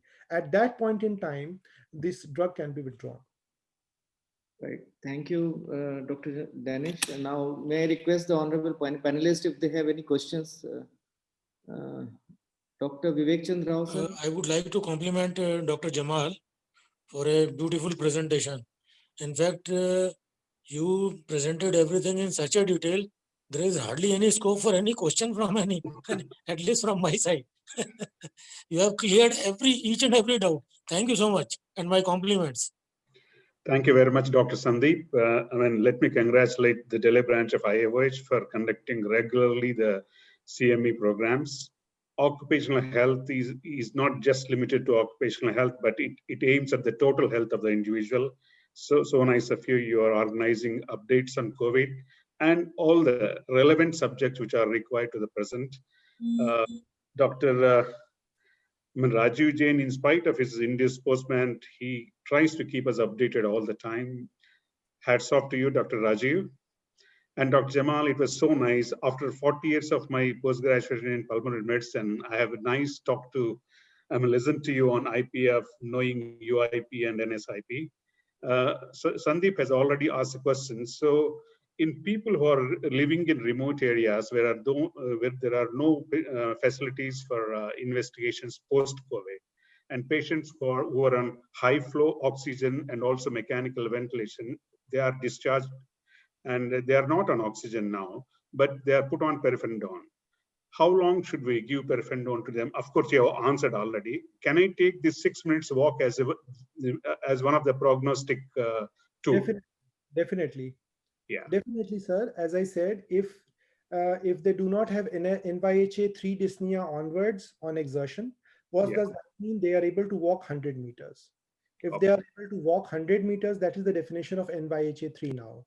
If they are able to walk 100 meters, then they do not need to be on antifibrotic agents. One. Then, if you have a pulse oximeter access, I'm sure now Yeah. in the COVID era, almost all and everywhere you have pulse oximeters. That is one of the advantages that Yeah. COVID has brought to this scenario today. Yes. So, because of pulse oximetry availability almost everywhere, if we say that after 6 minutes of walking, there is no desaturation, then we can stop also. Yeah. In fact, the saturation is increasing by 1% or so after 6 minutes walk or after doing yoga. Yeah. So at this stage, can we stop pirfenidone? Definitely. Thank you very much, Dr. Jamal. Thank you. Thank you, Dr. Rao, sir. Dr. S.P. Chaudhary, if you have any comment or question. No, sir, it was very excellent session, and the presenter left no question to ask. Actually, it was so complete in itself, and really very good session. And he was so meticulously presented that the audience were totally present and they never left. Though video was closed many times, but it is for the better audio facility. An excellent presentation and really very good. Thank you. Thank you, Dr. S.P. Chaudhary. Dr. Chaudhary is our very treasurer for Delhi branch of IUH. And any other panelist, if they want to ask, Dr. Tyagara sir from Bangalore. Yes, sir. Dear Dr. Danish Jamal, we are very much happy to have you today. Your presentation skills regarding diagnosis of the disease like IPF and systemic sclerosis is absolute decision making are more authentic, more informative, and very instructional. You have been meticulously explained by our all this one, and it is systematically roadmap to all of us. Your slides are extraordinarily tremendous, knowledgeable, and very much easy to understand. Thank you very much, sir. It is such a wonderful, it is an international standard seminar webinar. Really, we are really enthralled by your lecture. Thank you. Thank you very much. Thank you, Dr. Tyagara sir. And panelist, Dr. Rajiv Jain sir, would you like?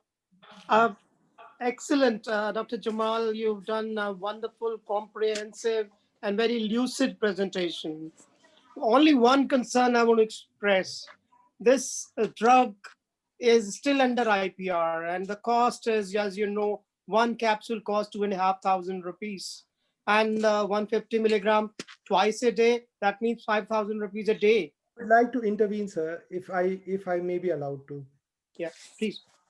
Recently, the patent right of Boehringer Ingelheim has gone off. Okay, so now there are 3 different companies making this particular agent in nintedanib now in India, and the costs have come down tremendously. You know, a 10 strip cost 900 rupees. So the costs have come down tremendously. So I think a month cost a treatment is not really out of bounds if a patient is on oxygen. Right.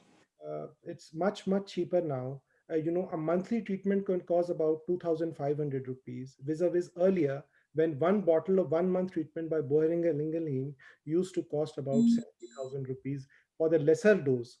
For the higher, cost 1.5 lakh or a quarter of lakh rupees. But now with this patent right going off and 3 companies into the foray making nintedanib here in India, we have a very nice future for this drug. Which are the 2 other companies which are manufacturing besides Boehringer? Anything like? Any So idea? I cannot speak as such on this particular platform. Uh-huh. Offline, I would like to really answer that question. All right. And second question is related to ILD, as you see in Faridabad. Faridabad, as you know, is an industrial town, and Yes. pollution level historically has been very high. So, how frequently you see SSC ILD cases? I'll tell you, systemic scleroderma associated cases are on the rise, unfortunately, because of poor diagnostic and lack of CT availabilities early on, a lack Yeah. of good diagnostic algorithms like early on. Now, Yeah. with patients coming in early, especially because of COVID pandemic, once they start developing breathlessness, they're coming in quickly. That is Right. the advantage that we are having. The other thing is that I think people are more concerned about themselves now. But vis-a-vis other occupational lung diseases, Yes. all the industries would definitely collude and hide data. Unfortunately, Yes. they are really, if you do pulmonary functions tests for them, even for free via camps and all, Yes. once abnormalities would be there, definitely they'll be there in about 15 to 20% of patients, especially in long-term workers of these industries. They would Okay. like to hide that data. That data, we are doing this for all patients, and they would really, they want to suppress that kind of a data because ultimately they would have to bear the brunt in terms of the compensation they might have to shell out. Yes. Yes.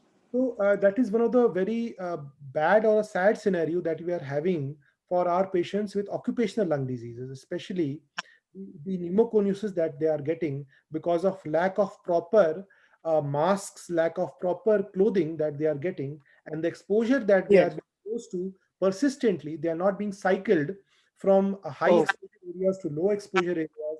Patients with already underlying COPD and ILDs are forced to work Yes. time in Yes. and time again, and resulting in progressive pneumoconiosis. We have a lot of crusher zones as well. These Yes. people, Yes. illegal mining in Faridabad and in these around surrounding areas is very, very high. And Oh, so they are sad. working there and they are not getting compensation also because they are working illegally, and these firms have got no liabilities at all. And therefore, they are completely scot-free to go away. And patients present to us with very late stage pneumoconiosis, and by that time, pneumoconiosis is a preventive disease. It is a Yes. preventable disease. Yes. It is not a treatable disease, unfortunately. Once it happens, you can have compensation maybe, but your lungs do not come back. Very true. Really So sad state of affairs. yes, so we really are, in this belt of Faridabad and really industrial town and this town, that we are looking at a very horrible situation, which health authorities also colluding with these mafia, this mining mafia is there, along Okay. with this industrial mafia is there. That that is our medical professionals are unable to cut throat or go around these things. Unfortunately. Okay. Thank you. Thank you for highlighting this important issue. Thank you, Dr. Danish, and thank you, Dr. Rajiv, sir. So, sir, Dr. Rajiv, I would also like to take this opportunity, President, sir, to welcome Dr. Ted Murphy, who is president for this Irish Society of Occupational Medicine. He has been there in our webinar for last few webinars he has attended. I would request Dr. Ted, if you would like to say something. Dr. Ted Murphy.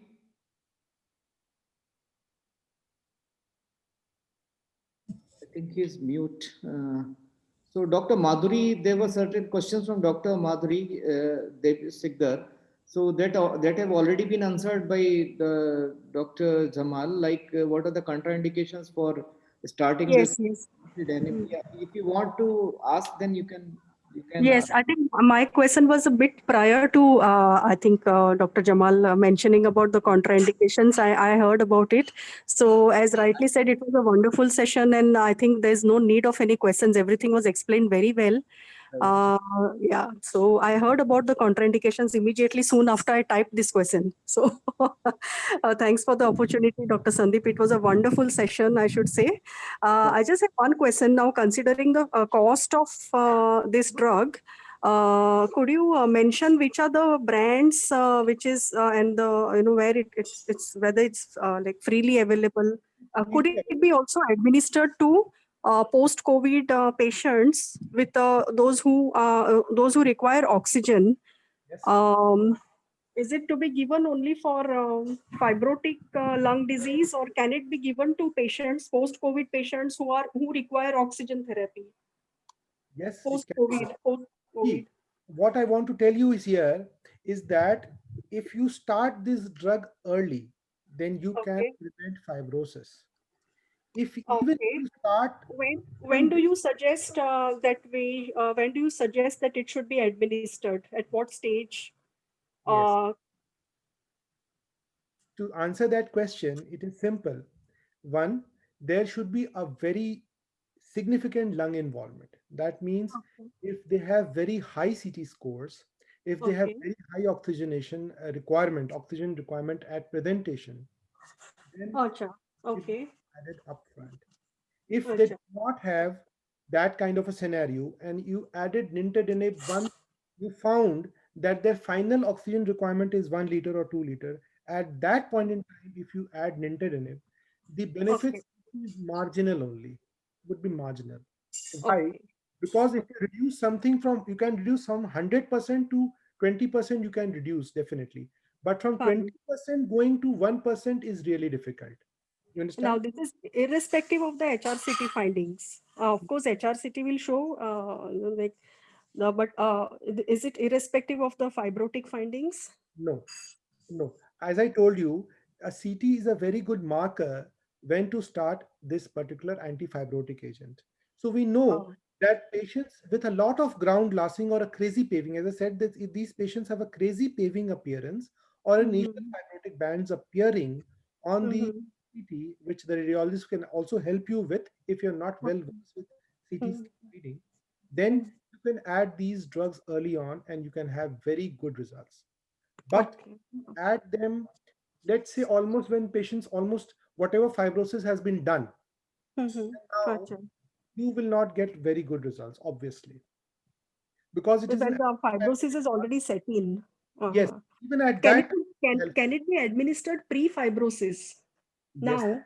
yes, that is Oh, what yeah. we're talking about. Yeah. Yes, exactly. As I told you, that this is an anti-fibrotic drug. It acts at the fibroblast phase, which is Okay. the full fibrosis phase.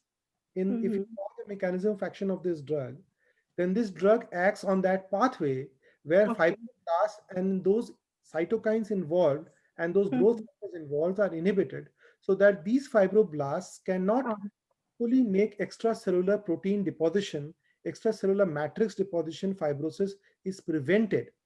Okay. If you have a drug that prevents that kind of a scenario, it has to be when fibrosis is minimal, but there is a chance to develop a lot of fibrosis because there is a large lung involvement. If there's a large lung involvement, then chances of a fibrosis are high, obviously, right? Right. Yeah. Use these drugs when in patients who have a large lung involvement, very high lung involvement, or if a CT also was not done, let's say you are in a peripheral setting where all the time CT is not available, naturally, where he was monitored only with the help of how much oxygen he required, that his finding, that is, get a rough idea how much of a lung involvement is there, or probably an X-ray only has been done. Then if he requires a really high oxygenation requirement, in those patients, if you add upfront, then they can be safely put off oxygen without a lot of lung fibrosis happening. And these patients can go happily home with less and less of oxygen. That is one. And even if they require oxygen when you discharge them and you continue them at home on pirfenidone or nintedanib, they can have early discontinuation of pirfenidone or of oxygen requirement at home. So these are the advantages. So, Okay, clear. Thank you. Thank you so much for the I, wonderful yeah, explanation. regarding that, who are the Indian companies which are manufacturing this medicine? I'm updating the Yes. Besides Boehringer, now there are 3 Indian companies which are offered this item in the Indian market. One is a BDR, Cipla, and Glenmark. So Okay, thank you. Yeah. That was a great discussion, Dr. Danish Jamal, and I think every one of us, we are enlightened by your talk, and during this COVID scenario, a lot of learning from you, and I have really learned a new chapter of starting this anti-fibrotic treatment. If the lungs are involved more than 60-70%, then definitely you should start this anti-fibrotic therapy so that we don't land up in some fibrotic complications. So thank you very much. And we have a small certificate which we have designed for you, sir, and that we will send you by email.